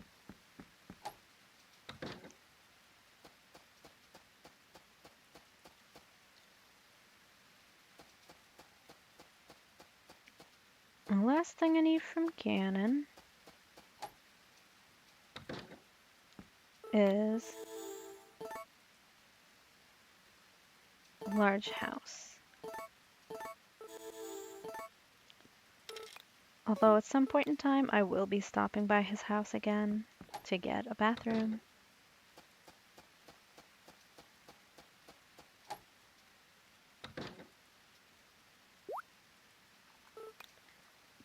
And yeah, this cutscene is also inevitable. Just get it out of the way.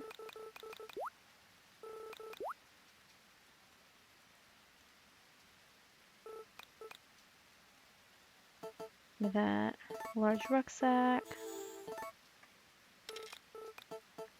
And the cabinet.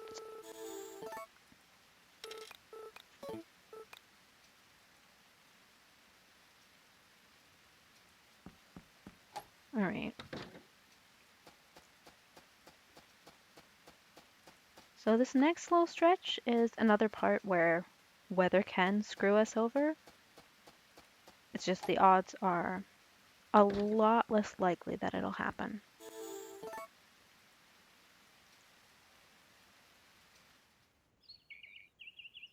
So what we're going to do here,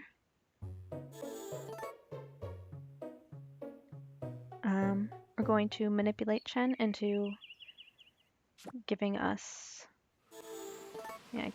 get the blizzard bad luck out of the way.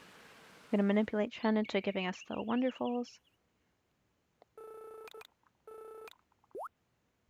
And you know, since I'm gonna be put right by the door anyway, I might as well go out and see Ganon. See, like I said, potpourri's in this game.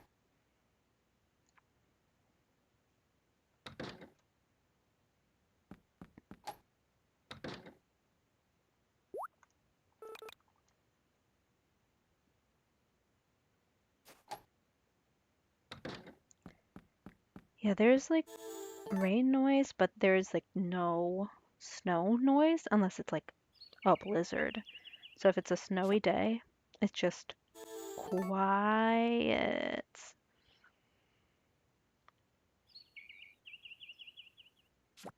All right.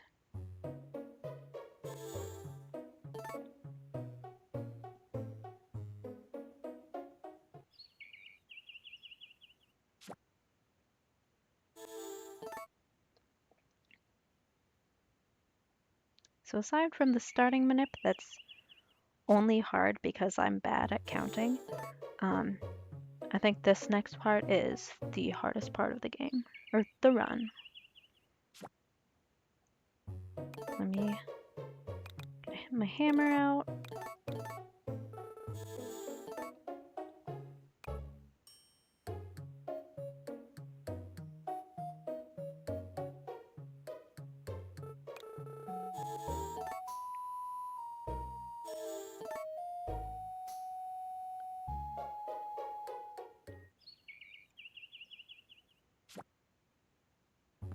All right. Yeah, I've never had a run that wasn't a practice run that was actually affected by blizzards, but it's possible.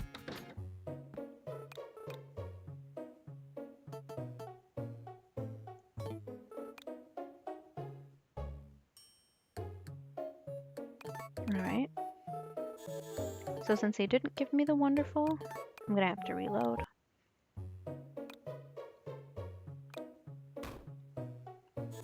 I didn't do myself the favor of equipping the tool, so I'll have to do that every time now. Yeah, at this point, because I'm not manipulating the weather, it's up to RNG and I might have to reload, as I did for the fall weather.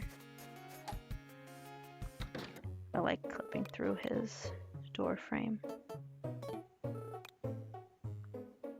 Nothing.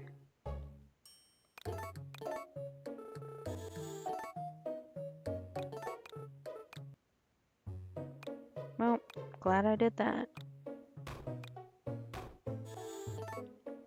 Yeah, Chen will only sell Wonderfuls if your farm degree ends in 5, which is slightly different from the manipulation for Wonderfuls at the festival. So I can't manip both of them in succession. I have to manip one, save, then manip the other, because they work differently. Phew!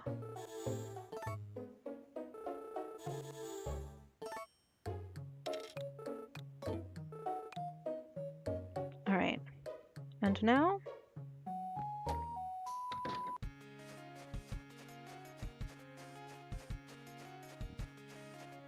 I go home and I sleep until the 15th.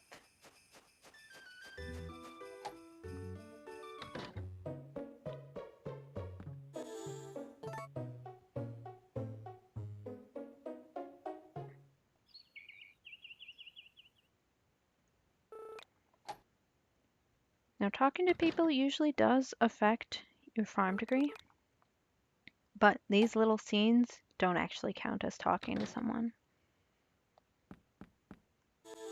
I think it's because they're talking to you, you're not talking to them.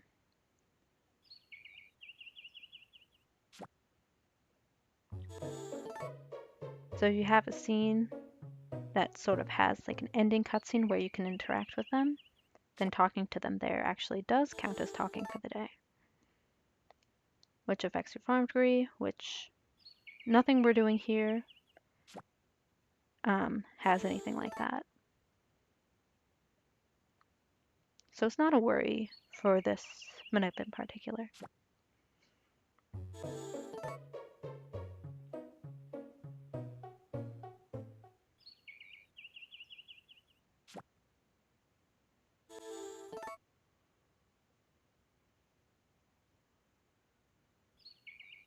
Alright.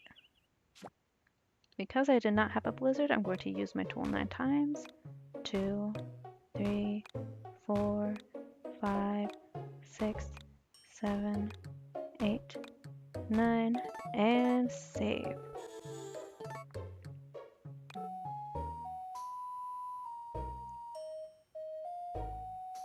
This will guarantee that when he's selling orange wonderfuls, they will actually be in his shop.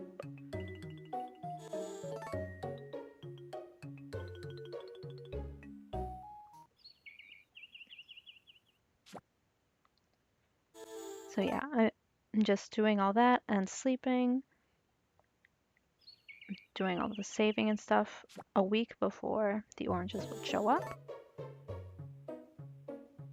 Doing so means that every time I get there, the weather will be different. So if blizzards keep me from getting at least 2 orange wonderfuls, then I save and reload. And yeah, Denny hosts the fishing contest even if he's not on the island. How nice. I won't go.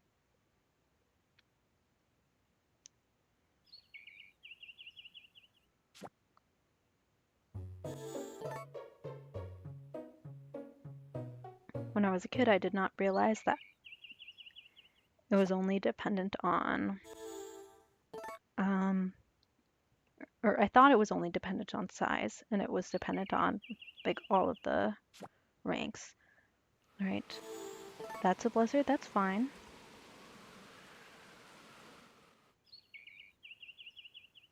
All right.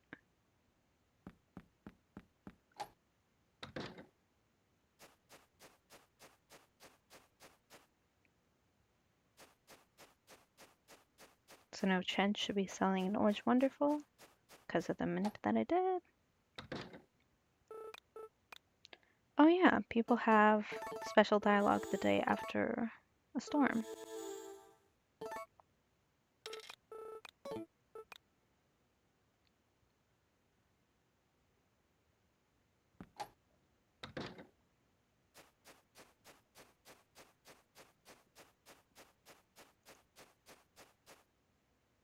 All right.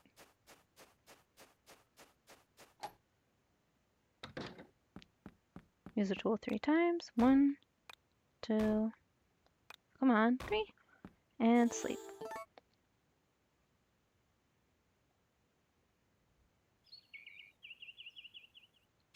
And perfect.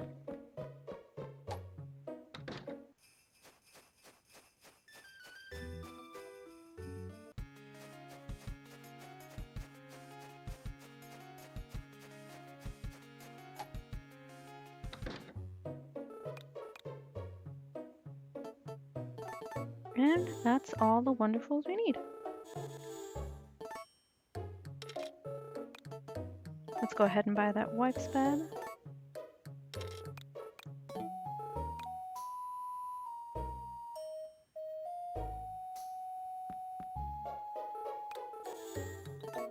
Alright. Do the indigo first. That gives us some extra slots. And yellow.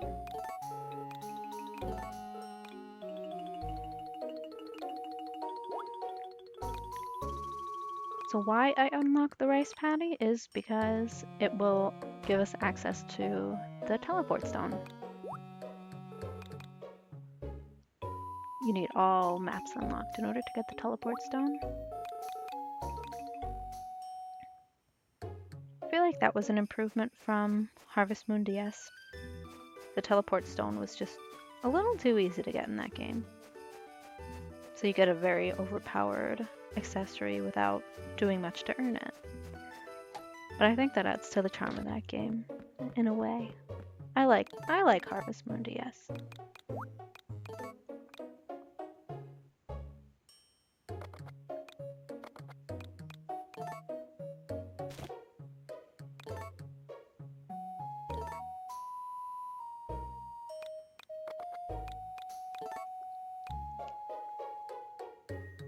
Alright, I feel like now I'm focusing more, even though I really shouldn't have to.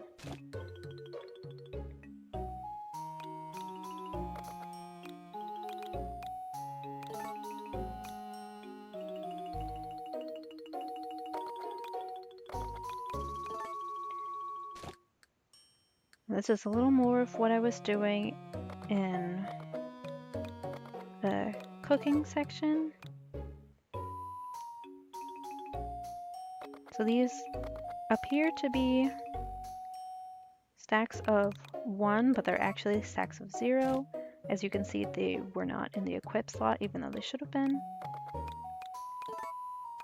And so we can trick the game into doing certain things because of that.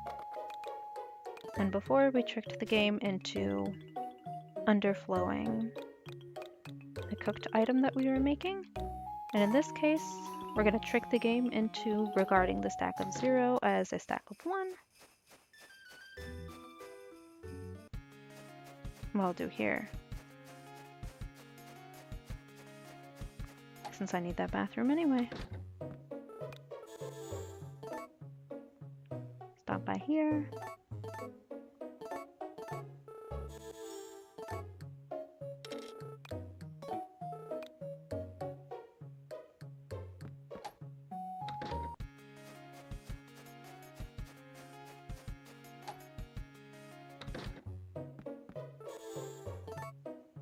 Alright.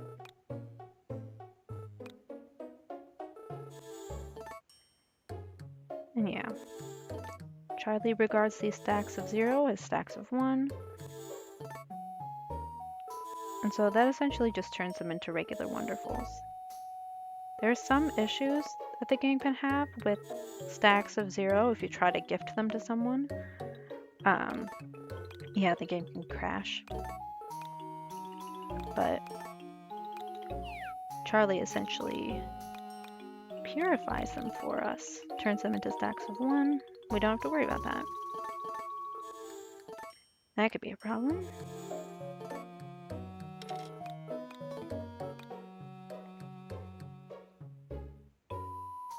That was all of my money. No, it's not a problem.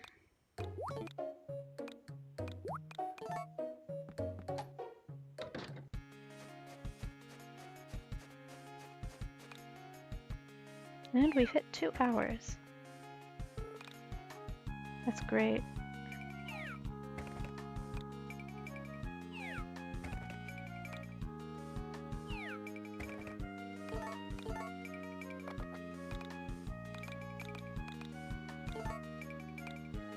All right. Let's go to the mountain.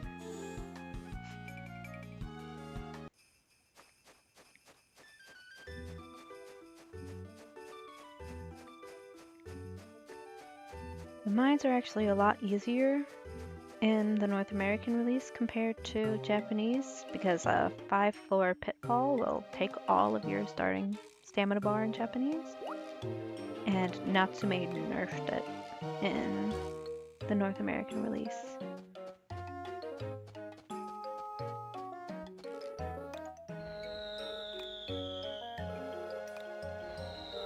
So I'm a lot safer to fall down pitfalls than the Japanese run that I watched in order to develop this strategy.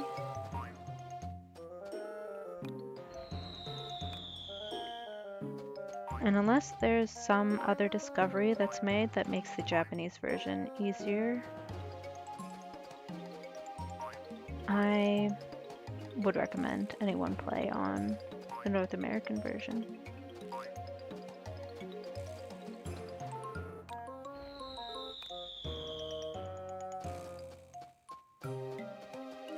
I should actually...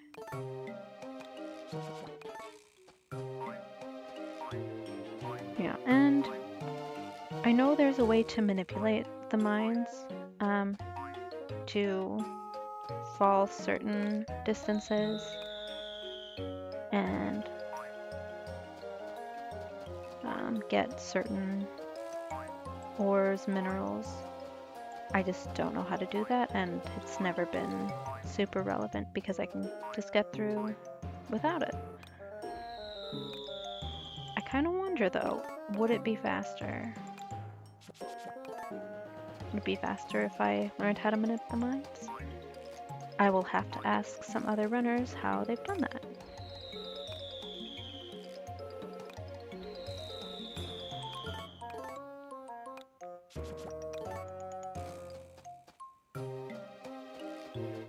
Being able to control my falls. If that could save me some time here, that would remove otherwise at least semi-RNG dependent variable of this run.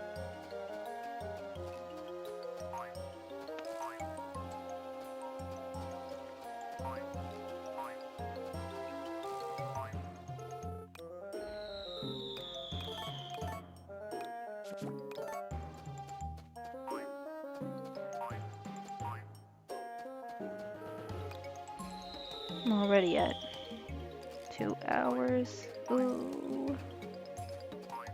I'm gonna try.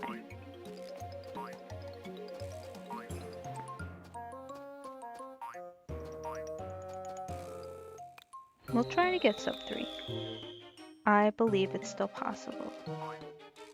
But I also haven't really combed through my past runs to see like where they were at each time.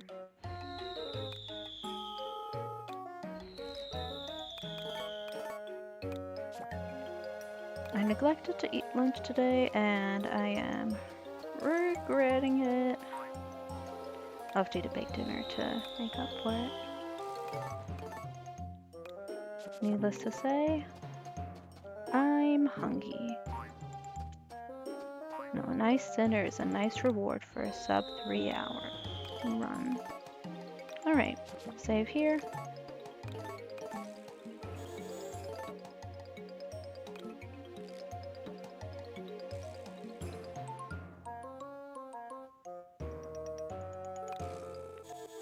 We have a better than 50% chance to not fall too far. Well, I'll start digging then.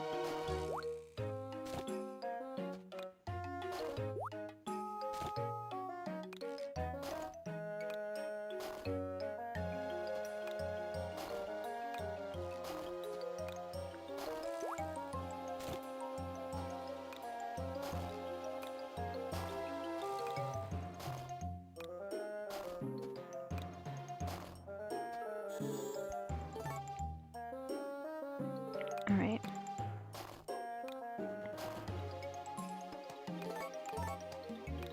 In my last run, I determined that wasn't really all that fast to work for the turbo shoes. So ideally I'll be done in just one trip down. If I have to go a second trip, then I might as well get the shoes, but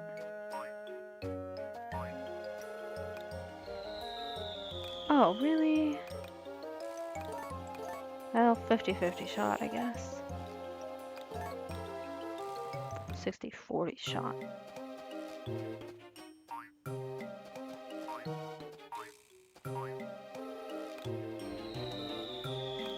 Please!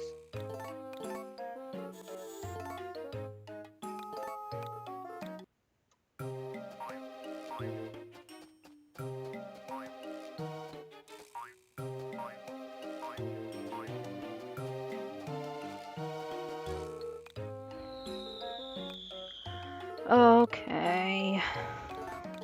I'll start digging.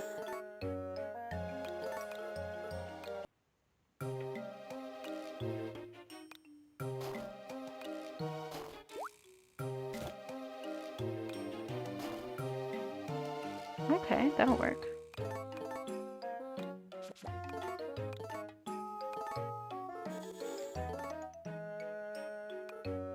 Okay.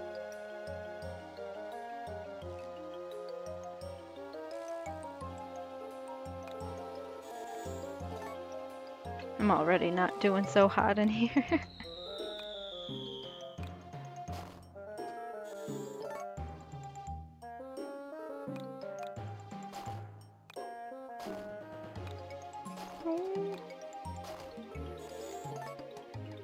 Want to save before I do that. Make sure I don't fall away from the largest source of orichalc I have.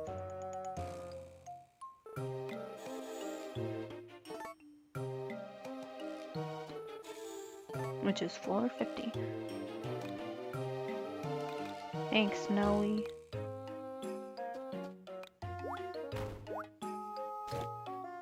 And pro tip, which I failed there, but luckily it wasn't an orichalc.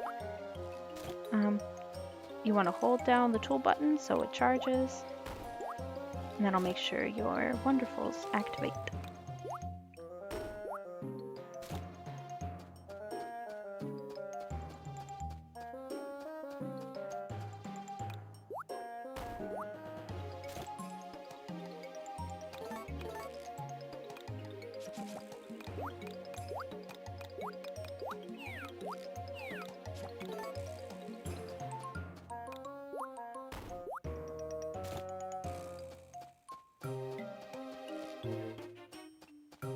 Alright. I'm scared.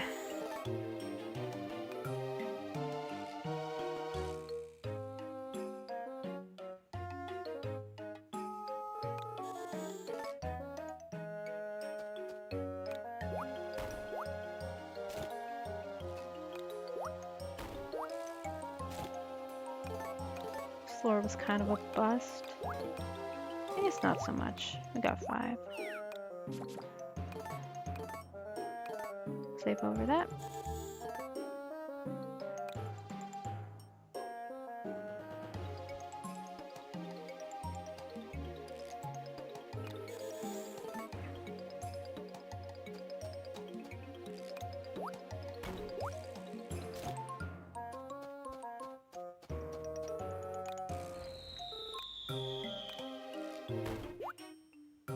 Alright, every floor in between here and 74 will have at most 1 orichalc.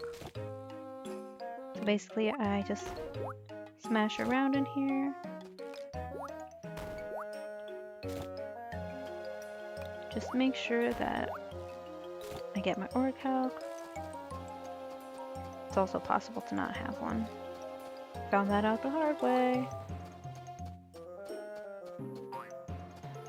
Until we have 80 total.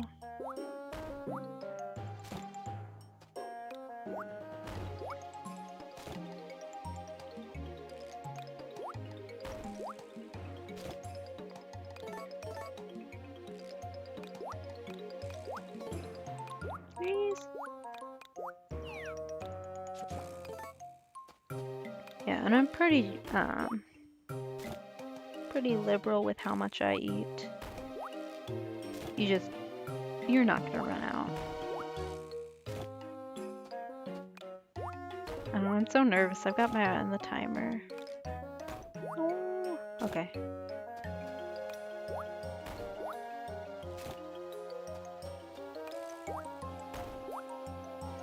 Phew.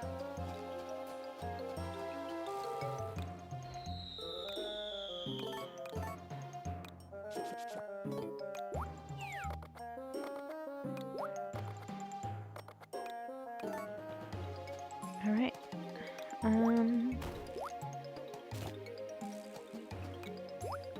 Should only need to find 2 more. Let's save here. I don't know, I'm so nervous. We'll definitely hit 2 more floors on the way there, but we could always pitfall before we find the orichalc. We could always not find orichalc on that floor. There are variables.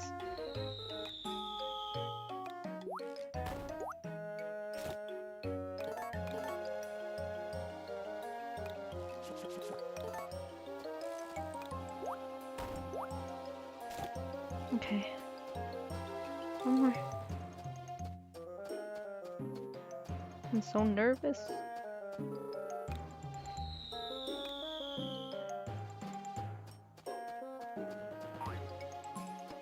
What am I doing?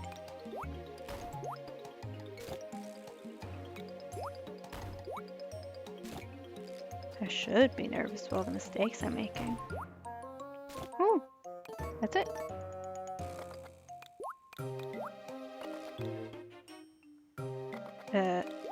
No, that's it. There we go.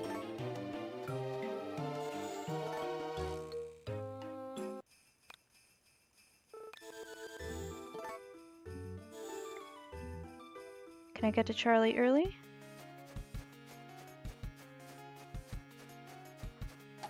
Oh, life is good.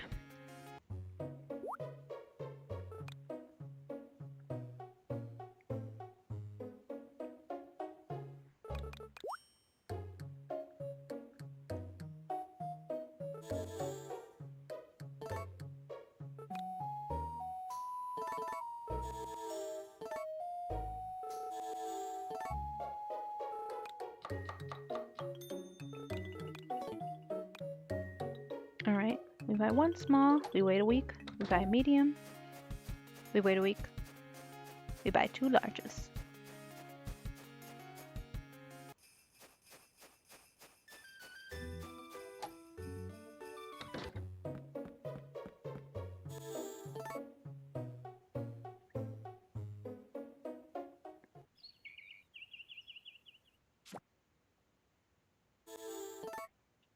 Is there anything else I need to do within this week?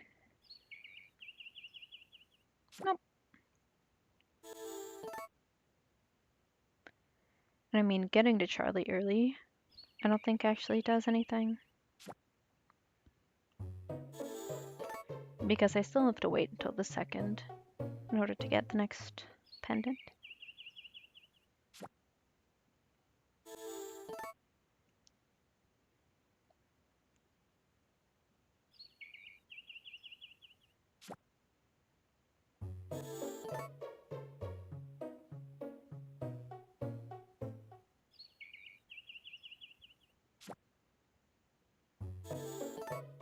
I want to wait until about this point to start unlocking any more villagers so that I can avoid their moving out cutscene.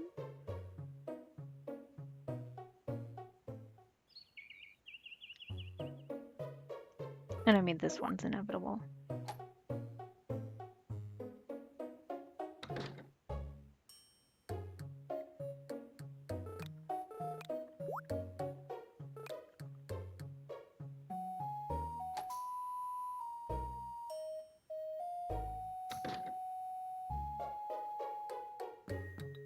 Oh, no, no, no.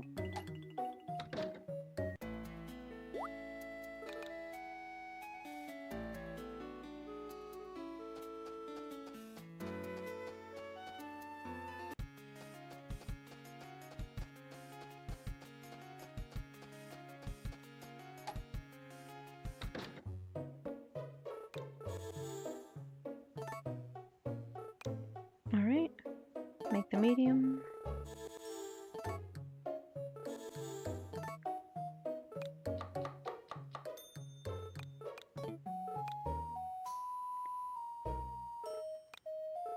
I'm going to buy a nice stack of chocolate. I'm gonna put it in my rucksack, I guess.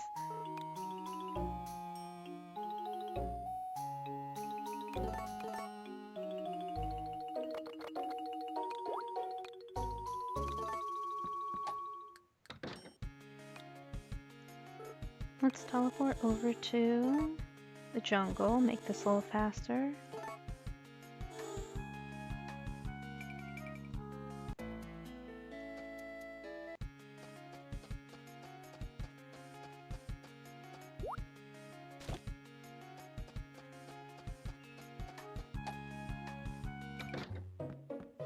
Does the diner make anything with chocolate? Maybe I should have gotten like curry powder or something.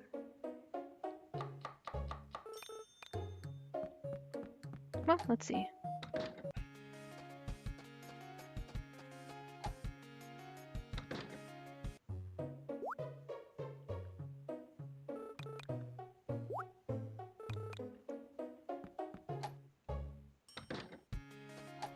If not, I might have to go out and get a couple more weeds.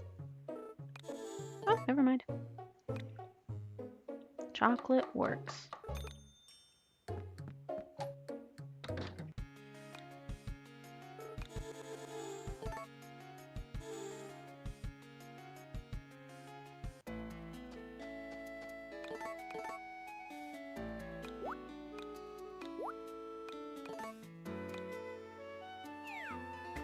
Alright, I want to ship these because that will get me Regis and Sabrina.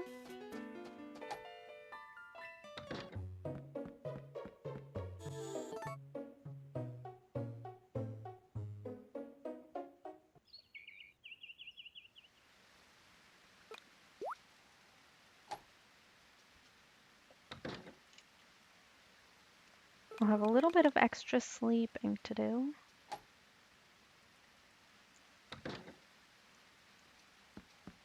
Because I don't want to unlock Chelsea until the 20th.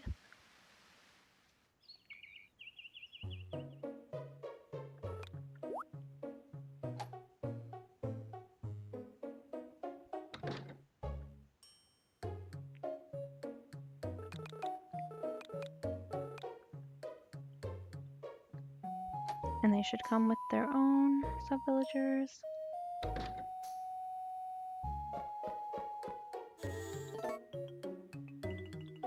I have to make sure I've seen the Growing Island cutscene. If not, I want to unlock Nathan and Alyssa on the 15th, I believe. And there it is. I'll save around the 13th and then that'll give me a little extra time just in case. Just in case I've messed something up.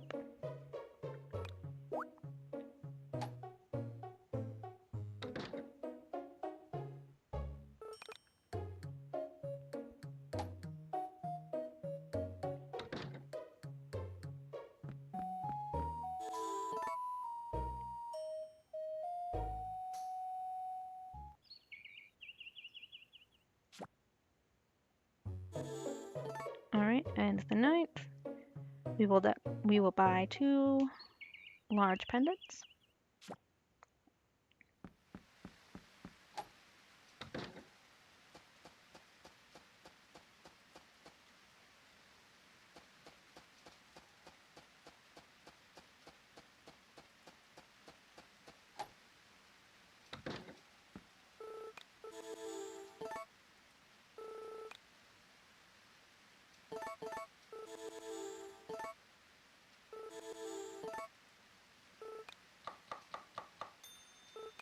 Another one of those.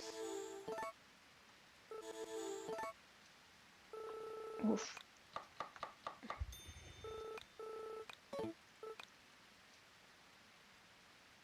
Alright.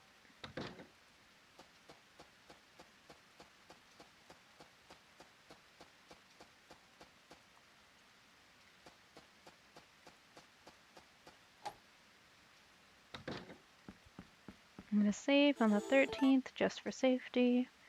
And then on the 16th, I will go over and unlock Nathan and Alyssa. 18th and 19th will be reserved for cutscenes for the festival, and then the actual festival. And then on the 20th,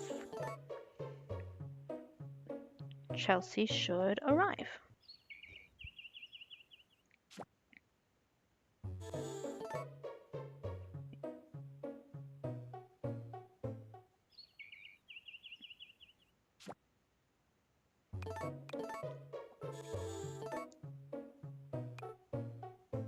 Maybe I should have done it on the 12th, just to make sure.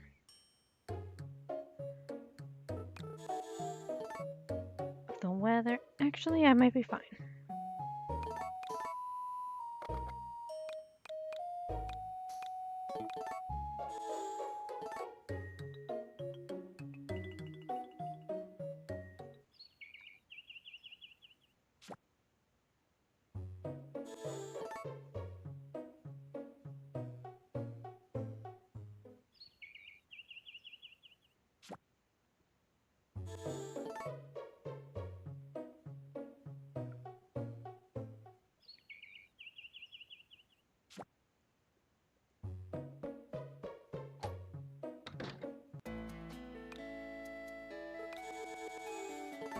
Alright.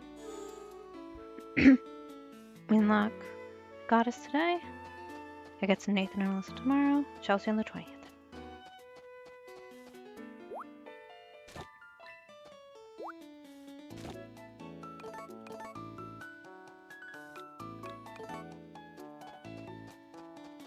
No, up, up, up. I think the first gift might actually not even count. So I could just like throw a weed in there. I'm picking up a weed and picking up a flower doesn't really... There's really no difference in time for that.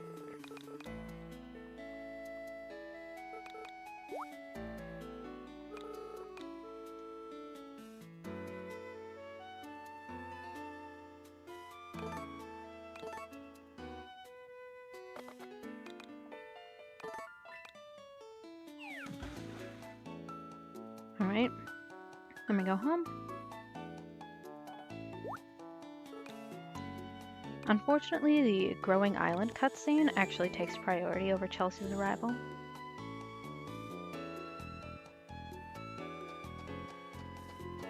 Alright, I don't think I'm gonna make the 2:45 that I dreamed of, but it's looking like sub 3 is within reach.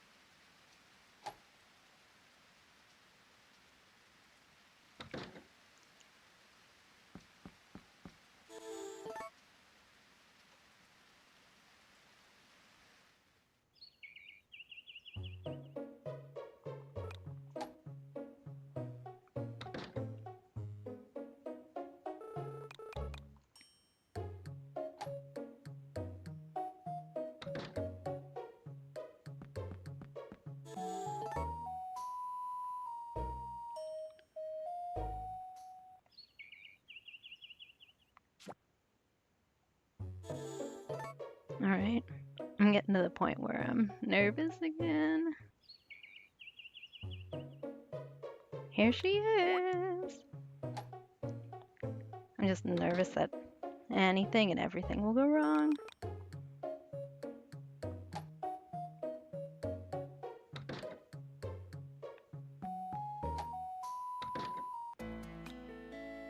Oof, it's clear.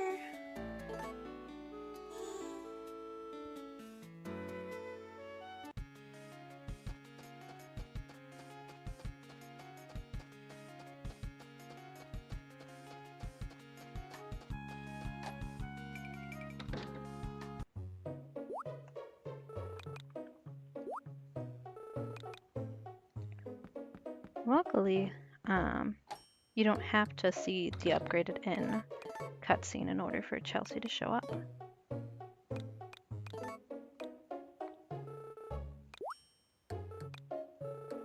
Here we go.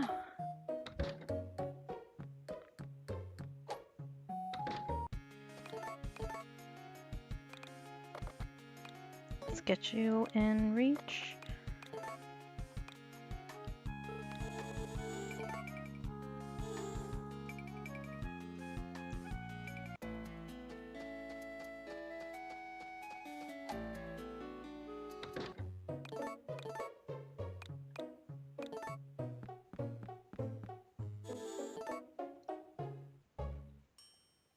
And the bath takes a little bit of extra time.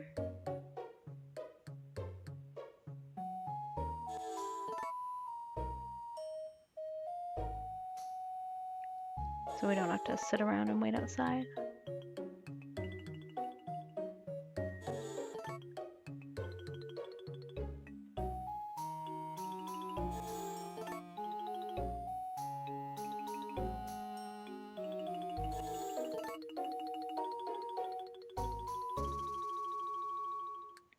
I'm actually really thinking that cutting the turbo shoes is doing a lot to help.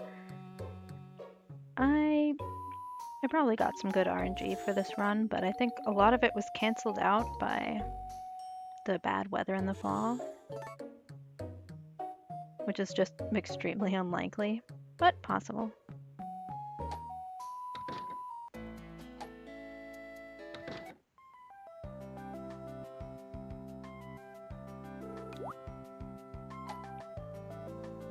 I also like Chelsea a lot.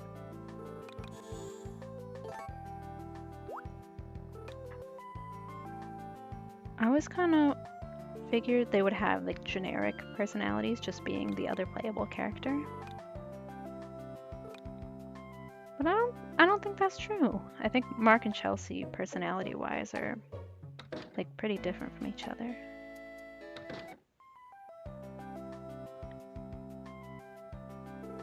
Well, not totally different, but they're distinct enough.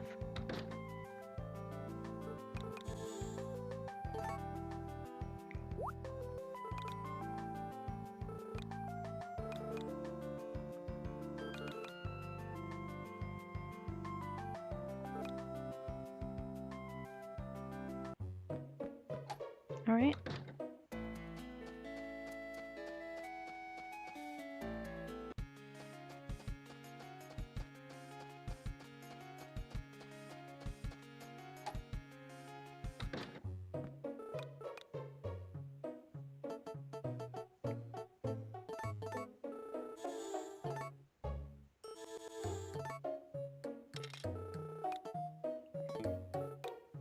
I think I've got everything else.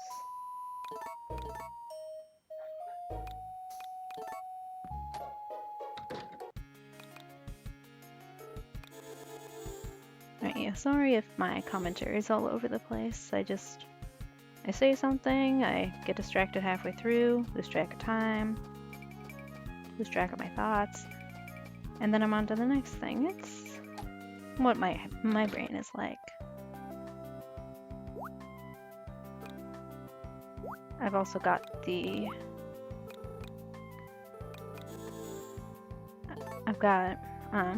answers to all of the hard events listed in my guide.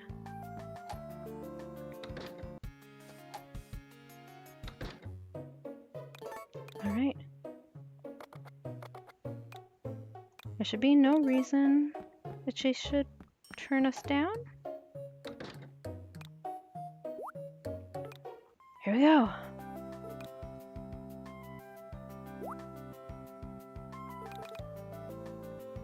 What was my Pierre time?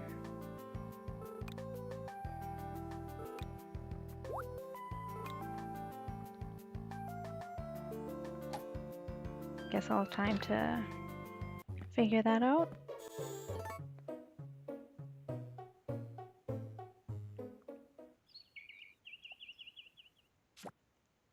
I mean, not now.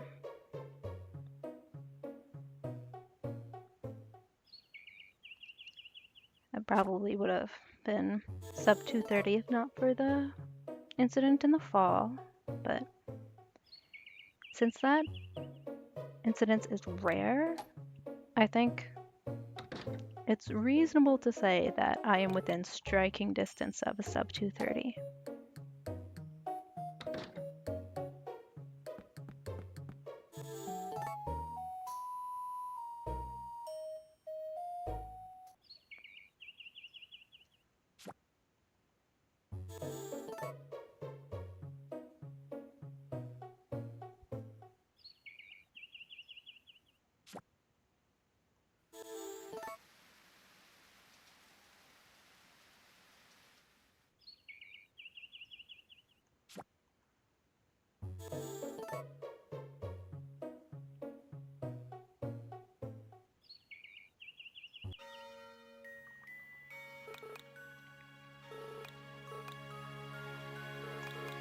I'm just afraid if I stop mashing for even a second, I'll miss it.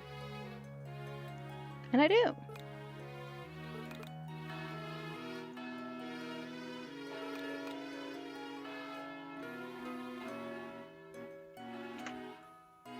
There we go.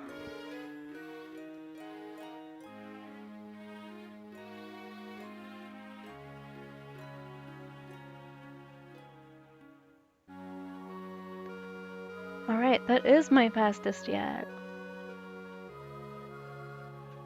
Alright, sub 230 is inevitable. Not today, but someday.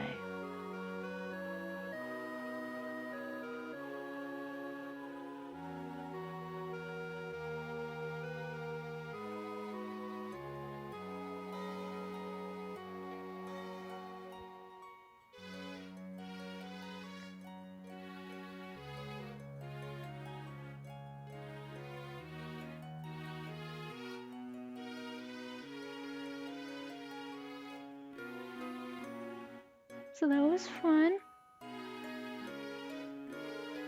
I think going forward, I'm gonna have to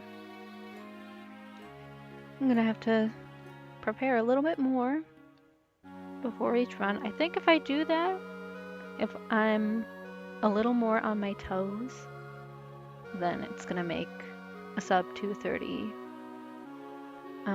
a lot easier, maybe even inevitable.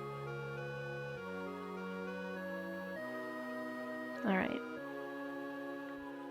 Cutting out the turbo shoes, definitely the move. I'm going to update my guide to remove the turbo shoes.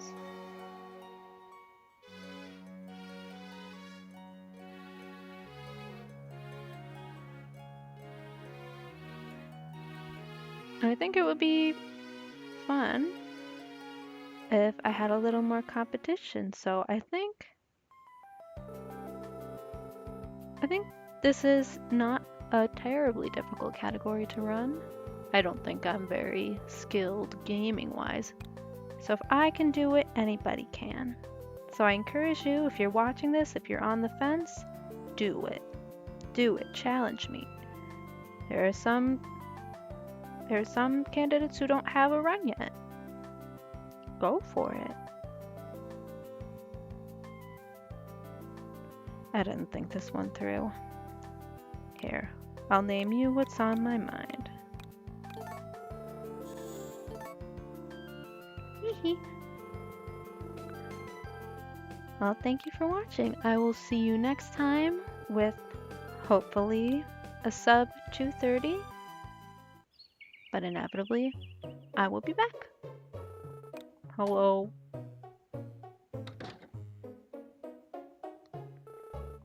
I just want to take a chance to save this before I go.